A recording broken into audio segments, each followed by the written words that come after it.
Hello friends, welcome back to GK Prince Academy. तो आज के इस वीडियो में हम डिस्कस करेंगे हिंदी के प्रतिशत का। और अगर हम बात करें तो जूनियर असिस्टेंट मेंस परीक्षा का जो है मेंस एग्ज़ाम का ये होगा, जिसमें टोटल 15% दिया गया है। तो इसी को हम पूरा टोटल एक साथ जो है डिस्कस करने वाले हैं, ठीक है। और अगर हम बात करें तो इसमें हिंदी का 30 क्वेश्चन पूछा जाना है। टोटल जूनियर असिस्टेंट एग्जाम में 100 क्वेश्चन आएंगे, उसमें से 30 क्वेश्चन हिंदी का आने वाला है, जो कि इस लिहाज से देखें तो बहुत ही इम्पॉर्टेंट टॉपिक है और इससे जो है क्वेश्चन गलत ना होने पाए, ठीक है। 30 क्वेश्चन आएगा, तो उसी के परिप्रेक्ष्य को देखते हुए हम इसमें 15% को एक साथ डिस्कस करेंगे, जिसमें अगर हम बात करें तो 450 क्वेश्चन हैं, जिसको एक साथ हम डिस्कस करने वाले हैं, देखने वाले हैं। तो चलिए इस वीडियो को स्टार्ट करते हैं। साथ ही साथ अगर हम बात करें जीके का, यूपी स्पेशल का और कंप्यूटर का, तो ये सभी का जो है मैराथन क्लास हो चुका है। तो आप लोग चैनल पेज पर जाइए, वहाँ पर देखिए, आपके एग्जाम्स के लिए बहुत ही हेल्पफुल होगा, ठीक है। और ये भी एक मैराथन ही है, हिंदी का ये पोर्शन जो आज हम कर रहे हैं इस वीडियो का। तो इसको भी पूरा वीडियो देखिएगा, एंड तक देखिएगा, तभी इसका भरपूर फ़ायदा आपको मिल पाएगा। तो चलिए स्टार्ट करते हैं। स्टार्ट करने से पहले अगर आप लोग चैनल पर नए हैं और अभी तक चैनल को सब्सक्राइब नहीं किया है तो चैनल को सब्सक्राइब करें, साथ ही साथ वीडियो को भी लाइक करें और अपने दोस्तों में ज़्यादा से ज़्यादा शेयर करें, ठीक है।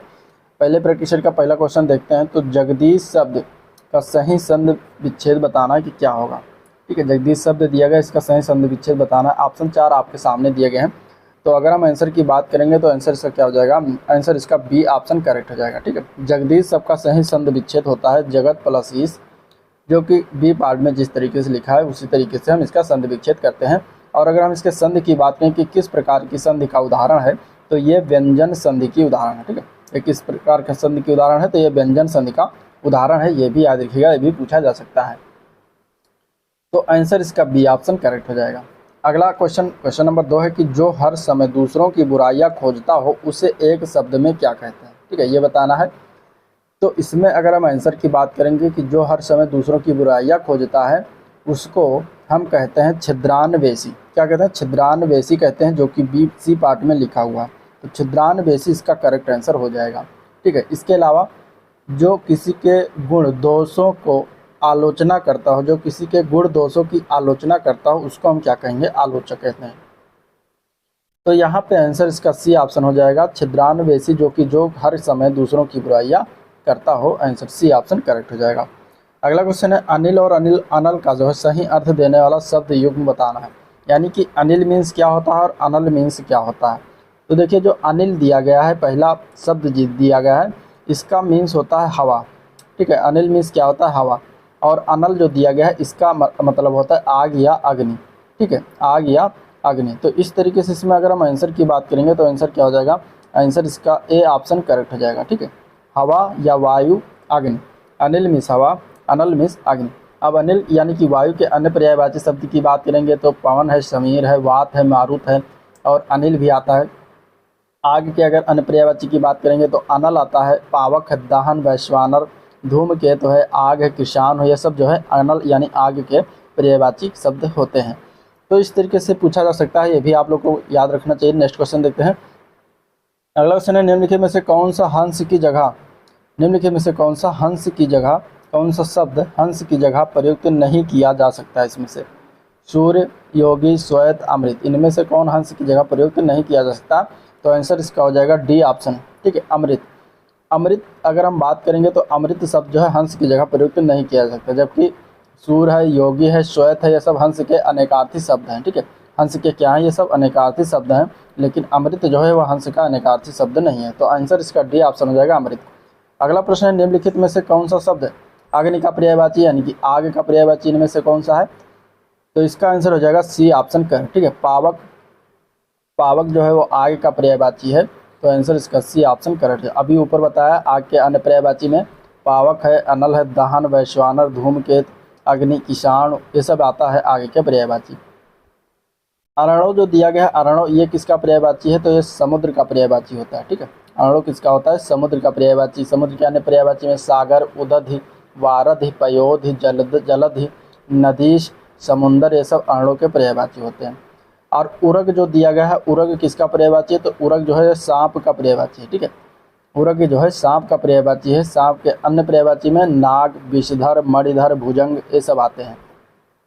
तो कुछ चीज़ें याद रखिएगा। अगला प्रश्न देखते हैं। अगला क्वेश्चन है साहचर्य का विलोम क्या है? ठीक है, साहचर्य का विलोम शब्द बताना है। साहचर्य का विलोम क्या होता है? तो साहचर्य का विलोम होता है अलगाव। आंसर इसमें डी ऑप्शन इसका करेक्ट हो जाएगा। ठीक है, असहयोग का विलोम क्या होता है? सहयोग। असहयोग का विलोम क्या होता है? सहयोग होता है। और वैमनस्य का विलोम क्या होता है? सोमनस्य। ठीक है, सोमनस्य, तो ये वैमनस्य का विलोम हो जाएगा सोमनस्य। ठीक है, और अलगाव का विलोम साहचर्य या साहचर्य का विलोम अलगाव होता है। इस तरीके से आंसर इसमें डी पार्ट करेक्ट हो जाएगा। अगला प्रश्न देखते हैं। तो प्रामाणिक शब्द के मूल शब्द और प्रत्यय का सही अलगाव इसमें से बताना है कि कौन सा इसमें से मूल शब्द प्लस प्रामाणिक सही रूप से लिखा हुआ है। तो अगर हम आंसर की बात करेंगे तो आंसर इसका हो जाएगा बी ऑप्शन। ठीक है, प्रमाण पर इक जो लिखा हुआ है बी पार्ट में, ये क्या है? ये मूल शब्द और प्रत्यय का सही अलगाव शब्द लिखा हुआ, बाकी सारे गलत हैं। ठीक है, प्रमाण शब्द मूल है और इक शब्द क्या है? प्रत्यय है। तिलक जो है किस प्रकार का शब्द है?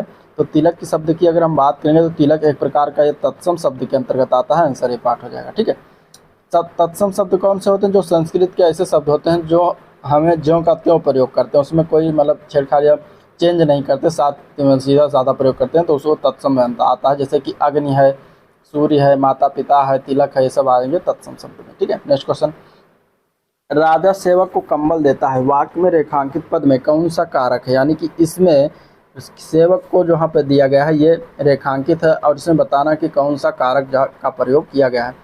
तो यहाँ पे देखिए एक देने का भाव प्रयोग हो रहा है, तो इसलिए यहाँ पे क्या हो जाएगा? संप्रदान कारक के अंतर्गत आ जाएगा। ठीक है, जहाँ पे कोई चीज़ दी जाती है वहाँ पे संप्रदान कारक होता है। आंसर ए पार्ट करेक्ट हो जाएगा।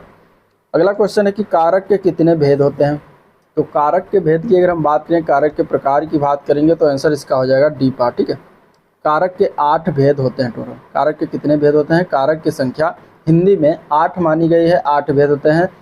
पहला है कर्ता, दूसरा है कर्म, तीसरा है करण, तीसरा चौथा है संप्रदान, पांचवा है अपादान, छठा है संबंध, और सातवां है अधिकरण और आठवां है संबोधन। तो ये कारक के 8 प्रकार होते हैं। तो आंसर इसका डी ऑप्शन करेक्ट हो जाएगा। अगला क्वेश्चन है राम आम खाता है, वाच्य कौन सा रूप है? यानी कि इस वाक्य में वाच्य का प्रकार बताना है कि इसमें कृतवाच्य है कि कर्मवाच्य है कि भाववाच्य है कि उभयवाच्य, इसमें से कौन सा वाच्य हो जाएगा? तो देखिए वाच्य 3 प्रकार के होते हैं, कृतवाच्य, कर्मवाच्य, भाववाच्य। अब इसमें से राम आम खाता है तो इसमें कौन सा वाच्य हो जाएगा? तो इसमें हो जाएगा कृतवाच्य हो जाएगा। आंसर इसका डी ऑप्शन करेक्ट हो जाएगा। ठीक है, कृतवाच्य इसका करेक्ट आंसर हो जाएगा। अब कृतवाच्य क्यों है? क्योंकि वाक्य में जब कर्ता की प्रधानता हो अर्थात क्रिया का लिंग वचन कर्ता के अनुसार हो तो उसे कृतवाच्य कहते हैं। यहाँ पे अगर खाने की बात करेंगे तो राम खा रहा है, तो यहाँ पे कर्ता स्वयं काम कर रहा है, तो इसलिए यहाँ पे क्या हो जाएगा? कृतवाच्य हो जाएगा। नेक्स्ट क्वेश्चन देखते हैं। तो निम्नलिखित विकल्पों में से कौन सा वचन का जोड़ा सही नहीं है इनमें से? तो इसका आंसर क्या हो जाएगा? कौन सा इसमें से वचन का जोड़ा जो है सही नहीं है? यानी कि सोना सोना दिया गया है, धेनु का धेनुए दिया गया है, छात्र का छात्रगण और आटा का आटे दिया गया है। तो इसमें से कौन सा गलत वचन जो एक वचन और बहुवचन जो है गलत रूप से लिखा हुआ है?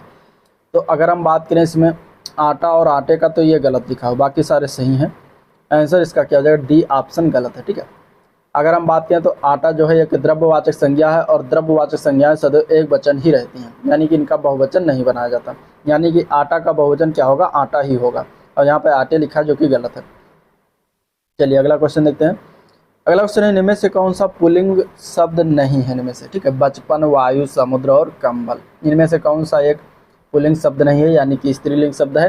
तो इनमें से अगर हम देखेंगे तो वायु शब्द क्या है? एक स्त्रीलिंग शब्द होता है, ना कि ये पुल्लिंग शब्द होता है। ठीक है, तो आंसर इसका क्या हो जाएगा? आंसर इसका हो जाएगा बी ऑप्शन करेक्ट। वह शब्द जिन पर लिंग वचन पुरुष काल आदि का प्रभाव नहीं पड़ता उन्हें क्या कहते हैं? तो ऐसे शब्द जिन पर लिंग वचन पुरुष काल का प्रभाव नहीं पड़ता उन्हें जो है अव्यय कहा जाता है। आंसर इसका बी ऑप्शन करेक्ट हो जाएगा, अव्यय। ठीक है, तो आंसर क्या हो जाएगा? बी ऑप्शन है। नेक्स्ट क्वेश्चन है दृश्य बहुत ही मनोरम था, वाक्य में रेखांकित शब्द का विशेषण बताना है। यानी मनोरम शब्द पे रेखांकित किया हो तो मनोरम शब्द किस प्रकार का विशेषण है ये बताना है। तो इसका आंसर क्या हो जाएगा? मनोरम जो है एक गुण बता रहा है, तो आंसर हो जाएगा इसका गुणवाचक विशेषण। ठीक है, वाक्य में रेखांकित शब्द जो है मनोरम जो है गुणवाचक विशेषण का उदाहरण है। अब अगर हम बात करें गुणवाचक विशेषण की, तो यहाँ पे क्या होता है कि वह शब्द जो संज्ञा अथवा सर्वनाम के गुण, धर्म, स्वभाव का बोध कराते हों उन्हें गुणवाचक विशेषण कहते हैं। जैसे कि लाल, अच्छा, युवा, चौकोर, सुंदर, मौसमी, ये सब क्या है? ये सब गुणवाचक विशेषण के उदाहरण हैं। तो करेक्ट आंसर ए पार्ट हो जाएगा। अगला क्वेश्चन है निम्नलिखित शब्दों में से कौन सा शुद्ध शब्द इसमें से लिखा हुआ? ठीक है, कवयत्री शब्द इनमें से कौन सा शुद्ध रूप से लिखा हुआ है? तो इसका आंसर हो जाएगा बी ऑप्शन करेक्ट। ठीक, कवयत्री जो बी ऑप्शन में दिया गया है ये शुद्ध रूप से लिखा हुआ है। आंसर इसका हो जाएगा बी ऑप्शन करेक्ट। ठीक है, इस तरीके से भी क्वेश्चन आता है, ये क्वेश्चन बहुत बार आया है। ठीक है, अगला क्वेश्चन है माता पिता दोनों प्रसन्न थे, इस वाक्य में माता पिता के मध्य कौन सा विराम चिन्ह लगेगा। ठीक है, तो इसमें अगर हम बात करेंगे तो आंसर इसका क्या हो जाएगा, सी पार्ट, यहाँ पे योजक चिन्ह लगेगा। आंसर सी ऑप्शन करेक्ट हो जाएगा। ठीक है, योजक चिन्ह इस प्रकार का होता है, बीच में हाइफन का निशान, योजक चिन्ह इसको कहते हैं। तो ये जो है योजक चिन्ह होता है और यहाँ पे जो है बीच में माता पिता के बीच में लगता है। अगला क्वेश्चन है निम्नलिखित में से कौन सा प्रयत्न और उच्चारण के आधार पर व्यंजन का वर्गीकरण नहीं इनमें से। अब व्यंजन के वर्गीकरण के बाद उत्क्षिप्त व्यंजन दिया गया है, पार्श्विक व्यंजन, सघोष और इसमें बताना है कि प्रयत्न और उच्चारण के आधार पर कौन सा वर्गीकरण नहीं है व्यंजन का। तो अगर हम आंसर की बात करें तो वो है उत्क्षिप्त व्यंजन। उत्क्षिप्त व्यंजन जो है वो क्या है, प्रयत्न और उच्चारण के आधार पर व्यंजन का वर्गीकरण नहीं होते। उत्क्षिप्त जो है हिंदी में नवागत ध्वनियाँ होती हैं, इन्हें द्विगुण व्यंजन, विकसित ध्वनि इत्यादि कहा जाता है। हिंदी शब्दकोश कोई भी शब्द जो है उत्क्षिप्त व्यंजन यानी कि ढ ढ़ से प्रारंभ नहीं होता। ठीक है, तो इस तरीके से आंसर इसका क्या हो जाएगा, आंसर इसका ए ऑप्शन करेक्ट हो जाएगा। चलिए नेक्स्ट क्वेश्चन, हिंदी की पहली सवाक यानी कि बोलती हुई फिल्म आलम आरा किस वर्ष में रिलीज हुई थी। तो ये रिलीज किया गया था 1931 में। आंसर हो जाएगा इसका सी ऑप्शन करेक्ट। ठीक है, जो कि पहली ये बोलती फिल्म थी आलम आरा। तो इस तरीके से इसका आंसर सी पार्ट है। नेक्स्ट क्वेश्चन, अंधा युग जो है किसकी रचना है। तो अंधा युग रचना की अगर हम बात करेंगे तो इसका करेक्ट आंसर हो जाएगा बी ऑप्शन करेक्ट। ठीक है, धर्मवीर भारती की रचना है, धर्मवीर भारती की रचना है अंधा युग। इनके अन्य रचनाओं में देखेंगे तो देशांतर है, कनुप्रिया है, सात गीत, वर्ष है, ठंडा लोहा है, ये सब धर्मवीर भारती की रचना है। अब क्वेश्चन दिया गया है कुछ गद्यांश, इस गद्यांश को पढ़िएगा और इसके साथ ही इसका क्वेश्चन दीजिएगा। तो क्वेश्चन की तरफ हम देखते हैं, लक्ष्मण राम के साथ वनवास के लिए क्यों गए। अब जब आप इस गद्यांश को पढ़ेंगे तो इसमें आपका आंसर निकल के आएगा, क्योंकि भाई के प्रति अत्यधिक प्रेम था, इसलिए जो है वो राम के साथ जो है वनवास गए थे लक्ष्मण। तो आंसर सी ऑप्शन इसका करेक्ट हो जाएगा। ठीक है, इस क्वेश्चन के अनुसार, इस पैसेज के अनुसार इसका आंसर करेक्ट सी पार्ट हो जाएगा। अगला क्वेश्चन देखते हैं, तो दिया गया कि लेखक को क्या दुख है। इनमें से उस पैसेज के अनुसार लेखक को क्या दुख है। तो पैसेज के अनुसार लेखक के दुख की अगर हम बात करेंगे तो रचनाकारों ने उर्मिला के विषय में कुछ नहीं लिखा था। तो ये जो है लेखक ने अपने इस गद्यांश के अनुसार जो है दुख जाहिर किया है। ठीक है, तो आंसर इसका बी डी ऑप्शन करेक्ट हो जाएगा। उर्मिला ने क्या बलिदान नहीं दिया। तो इसमें से अगर हम आंसर की बात करेंगे तो उर्मिला का लक्ष्मण के साथ विवाह करना बलिदान नहीं था, बल्कि उर्मिला के जीवन का प्राप्त था। तो यहाँ पे यही हो जाएगा आंसर, लक्ष्मण से विवाह किया जो कि ये बलिदान नहीं था। ठीक है, बाकी अपनी बहन सीता का वियोग सहा, लक्ष्मण को रामचंद्र के साथ वनवास के लिए जाने दिया, संसारी दुखों का त्याग किया, ये सभी जो है उर्मिला का बलिदान रहा था। नेक्स्ट है, निम्नलिखित में से कौन सा अनौपचारिक पत्र का उदाहरण है। अब अनौपचारिक पत्र और औपचारिक पत्र दो प्रकार के पत्र होते हैं, इनमें से बताना है कि कौन अनौपचारिक पत्र का उदाहरण होता है। तो अगर हम आंसर की बात करें इसमें, तो बहन के विवाह में शामिल होने के लिए मित्र को लिखा गया जो पत्र होता है वो अनौपचारिक पत्र होता है, यानी अपने रिश्तेदारों सगे संबंधियों को जो पत्र लिखा जाता है वो अनौपचारिक होता है। और जो किसी अधिकारी को लिखा गया पत्र है, किसी परिषद के अध्यक्ष को, किसी प्रधानाचार्य को लिखा गया पत्र, वो सब औपचारिक पत्र के अंतर्गत आता है। जैसे कि पहला है मोहल्ले में बिजली की समस्या के लिए जिलाधिकारी को लिखा गया पत्र, तो ये औपचारिक पत्र के अंतर्गत आएगा। गांव में पुस्तकालय खुलवाने हो जिला परिषद के लिए जो है अध्यक्ष को लिखा गया पत्र, ये भी औपचारिक के अंतर्गत आएगा। प्रधानाचार्य को 2 दिनों के अवकाश के लिए प्रार्थना पत्र, तो ये भी औपचारिक के अंतर्गत आएगा।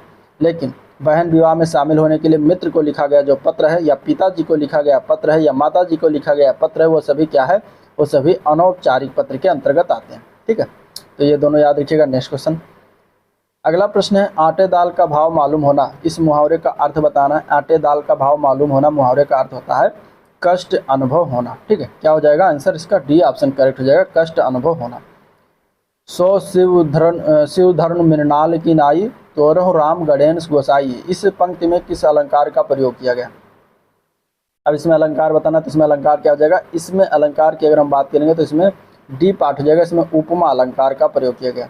उपमा अलंकार यानी कि जहाँ दो वस्तुओं में रूप, रंग, गुण या धर्म के आधार पर समानता का बोध कराया जाए, वहाँ पे उपमा अलंकार होता है। तो आंसर इसका डी ऑप्शन करेक्ट हो जाएगा। अगले क्वेश्चन में बताना है कि कौन सा रस है। ठीक है, अखियाँ हर दर्शन को भूखी, कैसे रहे रूप सच रस रांची, ए बतियाँ सुन रूखी। अब इसमें बताना है कि कौन सा रस का प्रयोग किया गया। तो ये जो पंक्तियाँ दी गई हैं ये जो है वियोग श्रृंगार रस के उदाहरण है। आंसर इसका बी ऑप्शन करेक्ट हो जाएगा। ठीक है, वियोग श्रृंगार रस, क्योंकि इसमें हरि के दर्शन के लिए आंखें तरस रही हैं सूर सागर का ये पद्यांश जो है गोपियों की विरह दशा का मार्मिक वर्णन करता है, इसलिए जो है ये वियोग श्रृंगार रस का उदाहरण है। अगला क्वेश्चन, निम्नलिखित में से सही वाक्य चुनना है। श्री कृष्ण के अनेकों नाम हैं, ठीक है, इसमें बताना कौन सा सही रूप से लिखा हुआ है। ठीक है, आपका धन्यवाद पत्र धन्यवाद मिला। श्री कृष्ण के अनेक नाम हैं। बंदूक एक बहुत ही उपयोगी शस्त्र है। तो यहाँ पे अगर हम सही वाक्य की बात करेंगे तो हो जाएगा इसका सही वाक्य सी पार्ट। ठीक है, श्री कृष्ण के अनेक नाम है, ये सही रूप से लिखा हो, बाकी सारे गलत। यहाँ पे अनेकों नाम नहीं होता, ये गलत हो जाएगा। धन्यवाद नहीं होता, ये भी गलत हो जाएगा। ठीक है, यहाँ पे शस्त्र नहीं होता, ये भी गलत हो जाएगा। ठीक है, यहाँ पे शस्त्र नहीं होता, यहाँ पे अस्त्र होना चाहिए था। ठीक है, बंदूक जो है एक अस्त्र है, तो ये सही होता है, यहाँ पे शस्त्र लिखा है। चलिए नेक्स्ट, अष्टाध्यायी शब्द में कौन सा समास है। अष्टाध्यायी शब्द में समास की बात करेंगे तो द्विगु समास हो जाएगा, आंसर इसका बी ऑप्शन करेक्ट है। ठीक है, अष्टाध्यायी शब्द में कौन सा समास है, द्विगु समास। क्यों? क्योंकि द्विगु समास का जो उदाहरण है वो परिभाषा है कि जिस समस्त पद में पहला पद जो होता है वो संख्यावाचक विशेषण हो तथा जिसके समस्त पद से समूह का बोध हो उसे द्विगु समास कहते हैं। ठीक है, जैसे कि अष्टाध्यायी की अगर हम बात करें तो 8 अध्यायों का समाहार, तो ये इस प्रकार का जो है एक प्रकार का, इसमें पहला प्रथम पद क्या है, संख्यावाचक है। 8 अध्यायों का समाहार दिया, समूह का भी बोध हो रहा है, तो यहाँ पे द्विगु समास हो जाएगा। अगला क्वेश्चन है, जिसके पास कुछ भी ना हो वाक्यांश के लिए एक शब्द क्या है। तो जिसके पास कुछ भी ना वाक्यांश के लिए एक शब्द क्या है, तो उसको हम कहते हैं, क्या कहते हैं, उसको हम कहते हैं अकिंचन। ठीक है, आंसर इसका हो जाएगा ए ऑप्शन करें। जिसके पास कुछ भी ना हो उनको हम कहते हैं अकिंचन। ठीक है, तो आंसर क्या हो जाएगा, ए पार्ट करेक्ट हो जाएगा। तो यह था पहला प्रतिशत। अब हम देखते हैं दूसरा प्रतिशत।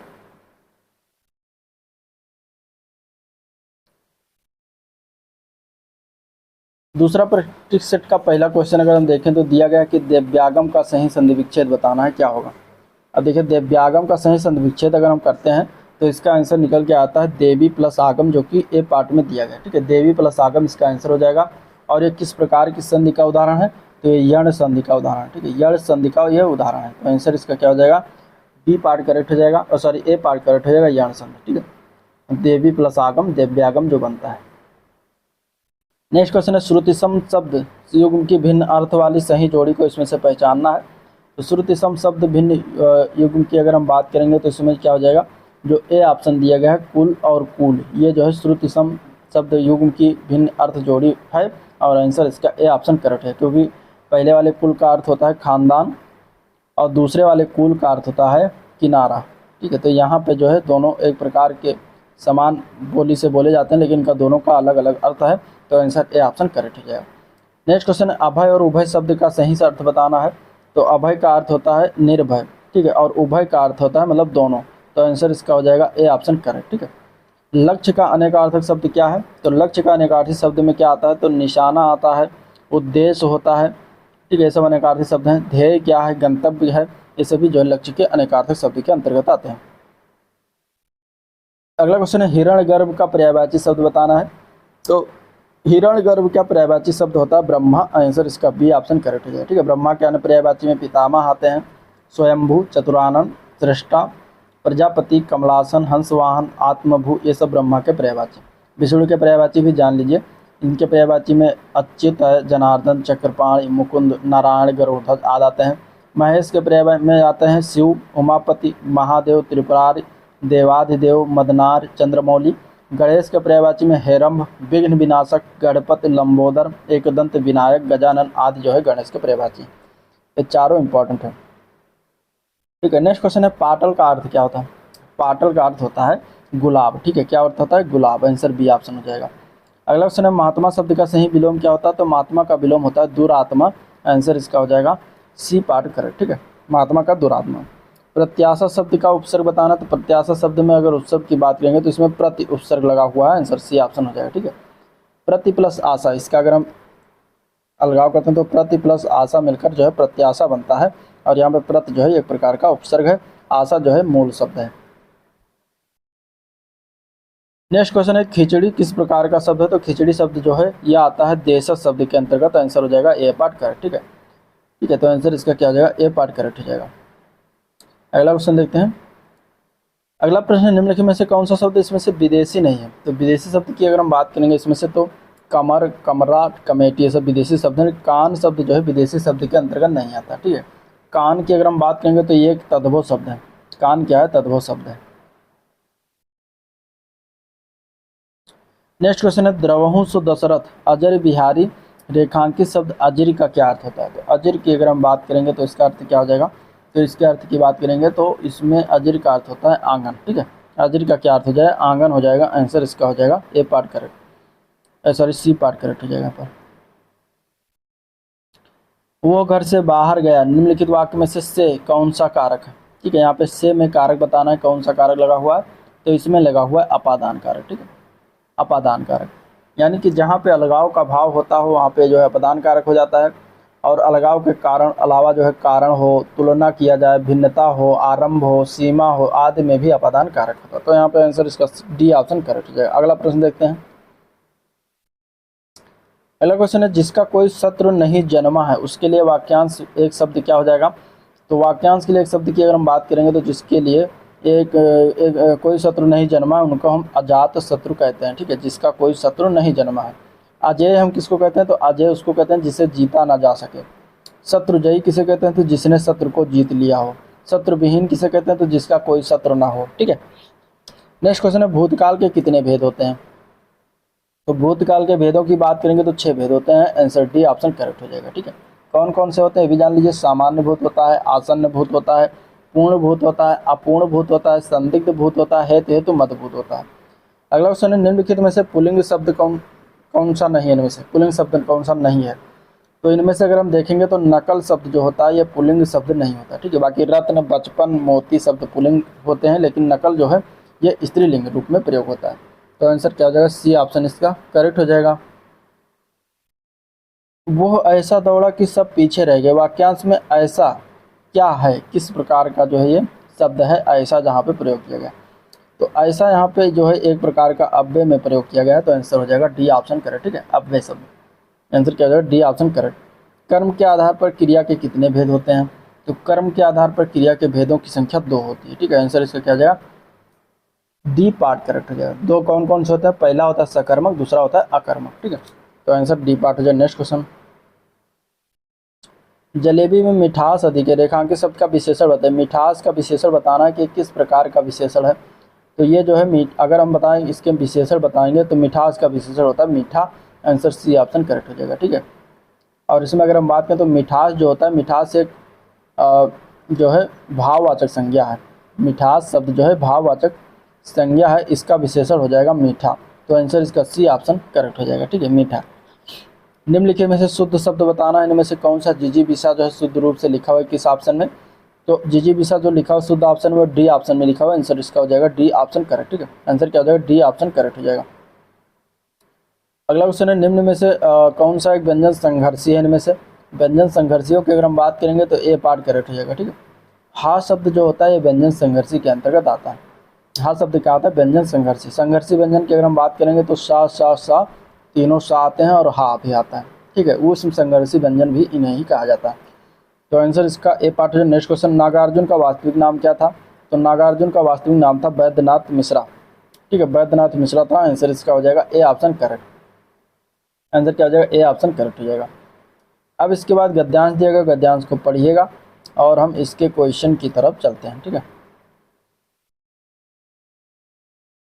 पहला क्वेश्चन कुछ इस तरीके से दिया गया कि उपयुक्त गद्यांश को ध्यान से पढ़ना है और उपयुक्त का शीर्षक बताना कि किस ये गद्यांश जो है किस शीर्षक का उदाहरण। तो अगर हम बात करेंगे इसको, आप जब पढ़ेंगे गद्यांश को तो इसमें शीर्षक जो निकल के आएगा वो आएगा आनंद की खोज। ठीक है, आंसर इसका ए पार्ट करेक्ट हो जाएगा। ठीक है, आंसर क्या हो जाएगा? ए पार्ट करेक्ट हो जाएगा। नेक्स्ट क्वेश्चन देखते हैं। तो उपयुक्त गद्यांश को पढ़ना है और उपयुक्त उत्तर का चयन करना है। कि प्रश्न है अंतर्मन से आत्मिक आनंद कैसे मिलता है? तो इसका आंसर हो जाएगा जब गद्यांश पढ़ेंगे तो अंतर्मन नकारात्मक को मिटाकर सकारात्मकता से मन को शांत कर देता है, जिसे आत्मिक आनंद प्राप्त होता है, मिलता है। तो आंसर इसका बी ऑप्शन करेक्ट हो जाएगा। अगला क्वेश्चन पढ़ना है गद्यांश को ध्यानपूर्वक और उसका सही सारांश बताना। ठीक है, कि इसका सारांश क्या होता है? अब सारांश जब पढ़ेंगे तभी सारांश निकल के आएगा। तो अगर हम ए ऑप्शन की बात करें तो जब अंतर्मन को प्रतिदिन शांत, स्थिर और खुश रहने का निर्देश मिलता है तो वो एक आज्ञाकारी किंतु समझदार सेवक की तरह मन की सारी नकारात्मक गतिविधियों को हटाता जाता है और अच्छी सुखद अनुभूतियों को प्रवाहित करने लगता है। मन शांत होने से आनंद का अनुभव होने लगता है और धीरे धीरे यही आनंद भाव अस्थायी हो जाता है। तो ये इसका सारांश निकलता है। आंसर इसका ए ऑप्शन करेक्ट हो जाएगा। नेक्स्ट क्वेश्चन है अकेला चना भाड़ नहीं फोड़ता, इसका क्या अर्थ है? तो अकेला चना भाड़ नहीं फोड़ता, इसका अर्थ की अगर हम बात करेंगे तो इसका अर्थ हो जाता है अकेला व्यक्ति शक्तिशाली नहीं होता। ठीक है, तो आंसर इसका क्या हो जाएगा? सी पार्ट करेक्ट हो जाएगा। अकेला व्यक्ति शक्तिशाली नहीं होता। खिली हुई हवा आई और फिर चली, खिली हुई हवा आई फिरकी सी आई चली गई, चल गई। पंक्ति में जो है अलंकार बताना। खिली हुई हवा आई फिरकी सी आई चल गई, इस पंक्ति में हमें अलंकार बताना। तो इसमें अगर हम बात करेंगे तो इसमें उपमा अलंकार है, ये आंसर इसका ए पार्ट करेक्ट है। ठीक है, जहाँ पर एक वस्तु की तुलना दूसरी वस्तु से किया जाए तो वहाँ पे उपमा अलंकार होता है। और तुलना प्रकट करने वाले शब्द जैसे कि सा, ठीक है, सी, से, सरिस, समान आदि का मिल जाए, आपको वर्णों की आवृत्ति हो जाए तो वहाँ पे जान लेना कि तुलना होता है। जैसे कि यहाँ पे सी आई, ठीक है, तो वो उपमा अलंकार के अंतर्गत आ जाएगा। नेक्स्ट क्वेश्चन है हास्य रस का स्थायी भाव क्या होता है? तो हास्य रस का स्थायी भाव की अगर हम बात करेंगे तो हास होता है, आंसर इसका हो जाएगा ए ऑप्शन करेक्ट। ठीक है, हास होता है, आंसर ए ऑप्शन करेक्ट हो जाएगा। निम्नलिखित में से कौन सा वाक्य मिश्र वाक्य है? इसमें से मिश्र वाक्य कौन सा है? तो विद्वान सब जगह पूजा जाता है, तो ये मिश्र वाक्य नहीं है। अच्छा लड़का माता पिता की आज्ञा मानता है, ये भी मिश्र वाक्य नहीं है। वो पुस्तक राम की थी, ये भी नहीं है। जब सवेरा हुआ तब हम लोग बाहर गए, ये मिश्र वाक्य का उदाहरण है, तो आंसर डी ऑप्शन हो जाएगा। ठीक है, आंसर इसका क्या हो जाएगा? डी ऑप्शन हो जाएगा। अब मिश्र वाक्य में क्या होता है कि वाक्यों में एक प्रधान यानी कि मुख्य वाक्य होता है तथा अन्य आश्रित यानी उपवाक्य होते हैं, और दोनों आपस में की जो वह जितना उतना आदि से जुड़ा होता है, तो वहाँ पर क्या होता है? मिश्र वाक्य होता है। और ये तीनों ऊपर के जो ऑप्शन है ये साधारण वाक्य उदाहरण। ठीक है, नेक्स्ट क्वेश्चन है ऋण मुक्त में कौन सा समास है? तो ऋण मुक्त में समास की अगर हम बात करेंगे तो ऋण मुक्त में अपादान तत्पुरुष समास आएगा। ठीक है, ऋण से मुक्त, अगर इसका हम समास विग्रह करते हैं तो ऋण से मुक्त इसका बनता है ऋण मुक्त। तो यहाँ पे क्या हो जाएगा? अपादान से जो है जहाँ पे अलगाव होने का भाव हो वहाँ पे अपादान हो जाएगा। और तत्पुरुष समास का उदाहरण, तो आंसर बी ऑप्शन करेक्ट हो जाएगा। जो पहले कभी न हुआ हो, इसके लिए एक शब्द क्या होता है? जो पहले कभी न हुआ हो, इसके लिए एक शब्द होता है अभूतपूर्व। ठीक है, अभूतपूर्व होता है, आंसर इसका हो जाएगा जो है बी पार्ट करेक्ट। तो इस तरीके से प्रैक्टिस सेट नंबर 2 हो गया। अब हम देखेंगे तीसरा प्रैक्टिस सेट।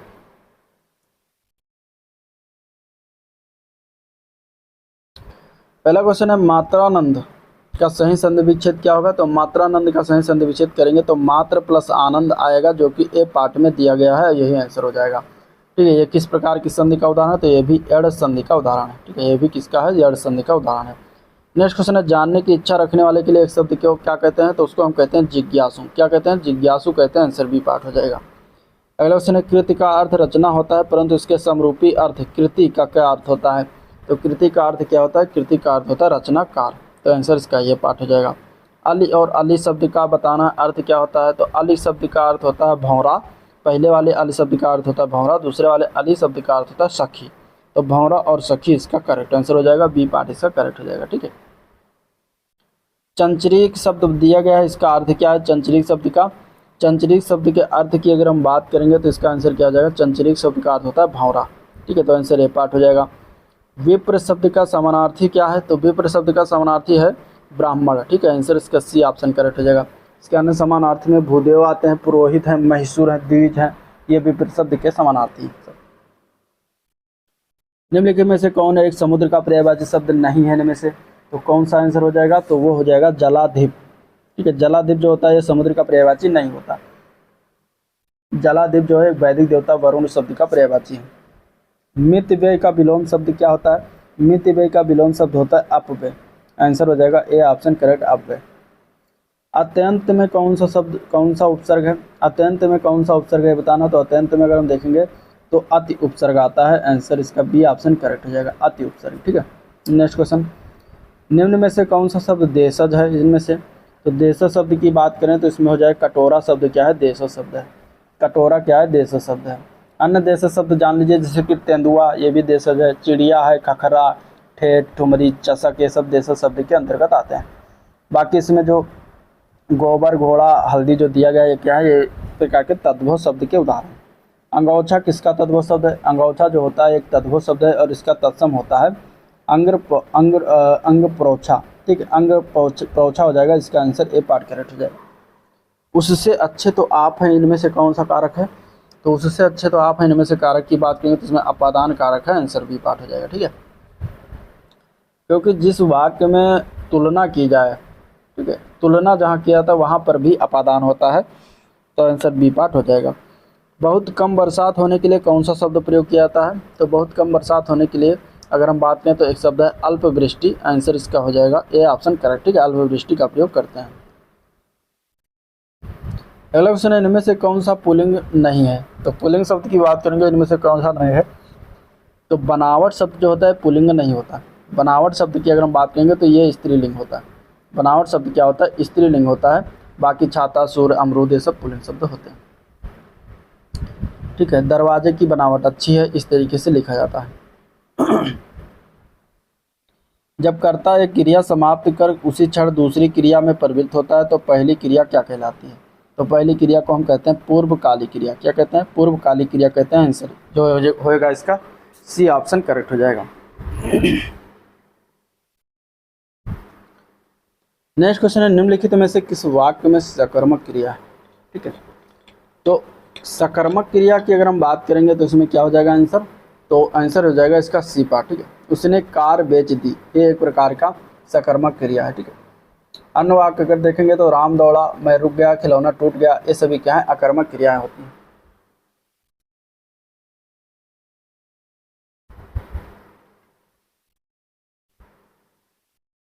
अगला क्वेश्चन है, कोई आ रहा है। इस वाक्य में कोई शब्द जो है किस प्रकार का सर्वनाम है? तो कोई शब्द की अगर हम बात करें तो ये एक अनिश्चितता का बोध हो रहा है, तो अनिश्चयवाची सर्वनाम के अंतर्गत आ जाएगा। ठीक है, कोई आ रहा है। जो शब्द अनिश्चित प्राणी, पदार्थ अथवा वस्तु के बदले प्रयोग किए जाते हैं वहाँ पे अनिश्चयवाची सर्वनाम होते हैं। ठीक है, कोई शब्द जो होता है किसी अनिश्चित व्यक्ति के लिए प्रयुक्त होता है तो वहाँ पे क्या हो जाएगा? कोई, कुछ, ये सभी अनिश्चयवाची सर्वनाम।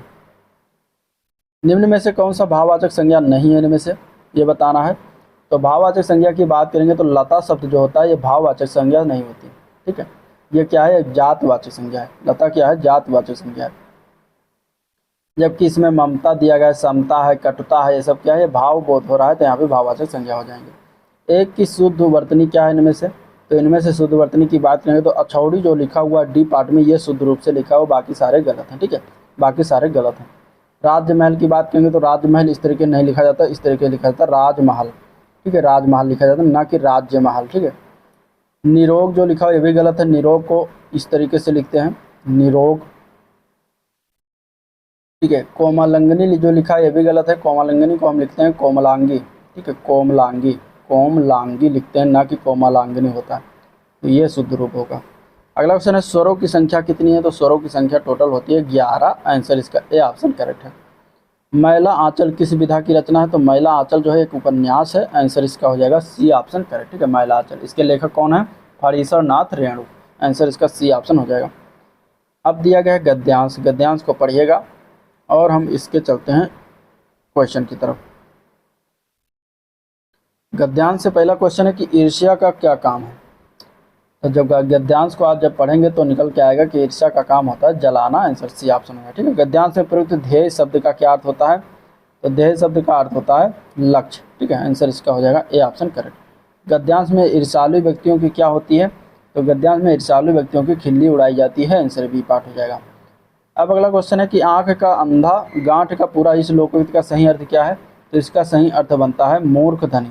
ठीक है, मूर्ख धनवान व्यक्ति, तो आंसर हो जाएगा इसका बी ऑप्शन करेक्ट। अगला क्वेश्चन देखते हैं, सारंग लय सारंग चली कई सारंग की ओट, सारंग झीनो पाई के सारंग कई गई चोट। यहाँ पे कौन सा अलंकार है? ठीक है, 4 बार सारंग आया है और इस प्रकार इसमें अलंकार बताना है, तो इसमें अलंकार क्या हो जाएगा? यमक अलंकार हो जाएगा, आंसर सी ऑप्शन हो जाएगा। ठीक है, अब यमक अलंकार क्या होता है कि जहाँ पर एक शब्द की आवृत्ति एक से अधिक बार हो लेकिन उसके अर्थ अलग अलग हो जाए, वहाँ पे यमक होता है। अब यहाँ पे सारंग का वो प्रयोग जो है एक से अधिक बार हुआ है और इसका अर्थ जो है अलग अलग, हर जगह पे अलग अलग है, तो इस तरीके से यहाँ पे क्या हो जाएगा? यमक हो जाएगा। निम्नलिखित में से करुण रस का स्थायी भाव बताना है, तो करुण रस का स्थायी भाव होता है शोक, आंसर बी ऑप्शन करेक्ट हो जाएगा।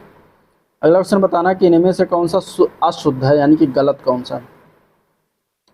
तो हर एक खिलाड़ी मैदान में पहुंच गए, ऑप्शन ए दिया गया है। ठीक है, इस तरीके से। दूसरा दिया गया सड़क पर बहुत भीड़ है, तीसरा दिया गया है अध्ययन के लिए अच्छी पुस्तकें आवश्यक है। चौथा है साहित्य और संस्कृति का गहरा संबंध। इनमें से कोई एक गलत दिया गया है, बताना है कौन सा गलत।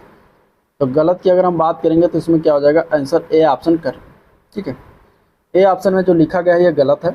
अगर हम बात करें कि हर एक खिलाड़ी मैदान में पहुंच गए, इसमें हर एक के साथ जो एक वचन क्रिया गया प्रयुक्त होना चाहिए था, लेकिन यहाँ पे गए प्रयुक्त हुआ, जो कि गलत है, ठीक है।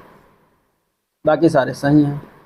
अगला क्वेश्चन है राज दरबार में कौन सा समास है। तो राज दरबार में समास की अगर हम बात करेंगे तो इसमें हो जाएगा तत्पुरुष समास, आंसर बी ऑप्शन करेक्ट हो जाएगा।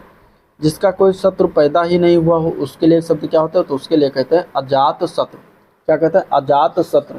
तो आंसर इसका क्या हो जाएगा, बी पार्ट करेक्ट हो जाएगा, ठीक है, अजात शत्रु हो जाएगा इसका आंसर। तो ये था प्रैक्टिस सेट नंबर तीसरा। अब हम देखेंगे प्रैक्टिस सेट नंबर चौथा।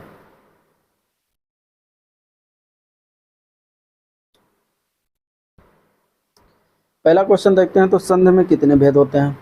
तो संधि में अगर हम बात करेंगे तो मुख्यतः 3 भेद होते हैं, ठीक है। आंसर इसका हो जाएगा सी ऑप्शन करेक्ट। 3 भेद होता है, पहला स्वर संधि, दूसरा व्यंजन संधि, तीसरा विसर्ग संधि। ये 3 संधियाँ होती हैं। पेट की अग्नि के लिए शुद्ध शब्द क्या होता है। तो पेट की अग्नि के लिए कहते हैं उसको जठराग्नि। क्या कहते हैं, जठराग्नि कहते हैं। आंसर इसका सी ऑप्शन करेक्ट हो जाएगा। और समुद्र की आग को क्या कहते हैं, उसको हम कहते हैं बड़वाग्नि, ठीक है। समुद्र की आग को हम कहते हैं बड़वाग्नि, बड़वाग्नि कहते हैं। और जंगल की जो आग होती है उसको हम क्या कहते हैं, दावाग्नि। ये जंगल की आग होती है, ठीक है, दावाग्नि। तो इस तरीके से तीनों आग याद रखिएगा, कोई पूछा जा सकता है। अगला क्वेश्चन है चिर और चीर का क्या अर्थ है। तो चिर और चीर 2 शब्द दिया। तो चिर जो पहला दिया गया उसका मतलब होता है पुराना, और चीर का अर्थ होता है कपड़ा। तो यहाँ पे आंसर इसका सी ऑप्शन करेक्ट हो जाएगा, ठीक है। चिर और चीर का अर्थ क्या होता है, कपड़ा, पुराना और कपड़ा। नेक्स्ट क्वेश्चन है निम्नलिखित में से कौन सी जोड़ी सही है इनमें से। न्याय अन्याय, धरा पृथ्वी, मान अपमान, अचल अचला। तो यहाँ पे सही अगर हम बात करेंगे तो अचल और अचला है जो ये सही रूप से लिखा हुआ है, क्योंकि अचल का अर्थ है स्थिर और अचला का अर्थ है पृथ्वी, ठीक है। न्याय अन्याय एक दूसरे का विलोम है, मान अपमान भी विलोम है, और धारा पृथ्वी जो है पर्यायवाची शब्द है। अगला क्वेश्चन है निम्नलिखित विकल्पों में से कौन सा अपेक्षा का अर्थ कौन सा सही है। तो अपेक्षा का अर्थ होता है अभिलाषा, आंसर इसका बी ऑप्शन हो जाएगा, ठीक है। नेक्स्ट क्वेश्चन, मरकट का पर्यायवाची बताना है। मरकट का पर्यायवाची होता है, मरकट का पर्यायवाची क्या होता है, बंदर, ठीक है। तो आंसर सी ऑप्शन हो जाएगा। इसके अन्य पर्यायवाची में कप, वानर, शाखा, मेघ, मृग, हरि, ये सब आते हैं। अगला क्वेश्चन, आविर्भाव का समानार्थी शब्द बताना है। तो इसका होगा समानार्थी शब्द अवतरण, आंसर इसका बी ऑप्शन हो जाएगा, ठीक है। निर्माण का विलोम क्या होता है, निर्माण का विलोम होता है ध्वंस, आंसर बी ऑप्शन हो जाएगा। ई प्रत्यय किसी शब्द में नहीं लगा है। तो इसमें से अगर देखेंगे तो चमेली शब्द में ई प्रत्यय नहीं लगा हुआ है, ठीक है। चमेली शब्द में क्या है, ई प्रत्यय नहीं है। बाकी तेली में ई प्रत्यय लगा है, तेल प्लस ई करेंगे तो तेली हो जाएगा, माला प्लस ई करेंगे तो माली हो जाएगा, अलवेली प्लस अलवेली में अगर हम देखेंगे तो अलवेला प्लस ई करेंगे तो अलवेली हो जाएगा। तो ये सभी जो है ई लगा, लेकिन चमेली में ई प्रत्यय नहीं लगा हुआ, ठीक है। ढीठ शब्द का तत्सम क्या होता है। तो इसका आंसर क्या होगा, ढीठ शब्द का तत्सम होता है धृष्ट, ठीक है। आंसर इसका जो डी ऑप्शन करेक्ट हो जाएगा। नेक्स्ट क्वेश्चन है निम्न में से कौन सा शब्द योग ऋण शब्दों का श्रेणी में आता है। तो इसका आंसर की बात करेंगे तो डी ऑप्शन हो जाएगा दशानन। दशानन जो है योग ऋण शब्दों की श्रेणी में आता है। राम सीता से सुंदर इस वाक्य में कौन सा कारक है। तो राम सीता से सुंदर इस वाक्य में अपादान कारक आएगा, क्योंकि यहाँ पे तुलना किया जा रहा है। तुलना जहाँ पर किया जाए वहाँ पर अपादान कारक होता है। तुलना, समानता, अलगाव का भाव, तीनों जहाँ पर मतलब प्रयुक्त हो, प्रकट हो एक इनमें से कोई एक, तो वहाँ पे क्या हो जाएगा, जो है अपादान कारक हो जाएगा। नेक्स्ट क्वेश्चन, जो इंद्र पर विजय प्राप्त कर चुका हो उसको हम क्या कहेंगे शब्द में। तो उसको हम कहते हैं इंद्रजीत, आंसर इसका सी ऑप्शन करेक्ट हो जाएगा। किस वाक्य में एक वचन का प्रयोग हुआ है। तो इसमें से अगर हम देखेंगे एक वचन की बात करेंगे तो सी पार्ट जो दिया गया, लड़के ने लड़के को मारा, यहाँ पे क्या एक वचन का प्रयोग किया गया, बाकी सारे में जो है बहुवचन प्रयोग किया गया। अगला क्वेश्चन, दिए गए विकल्पों में से कौन सा स्त्रीलिंग शब्द नहीं है इनमें से।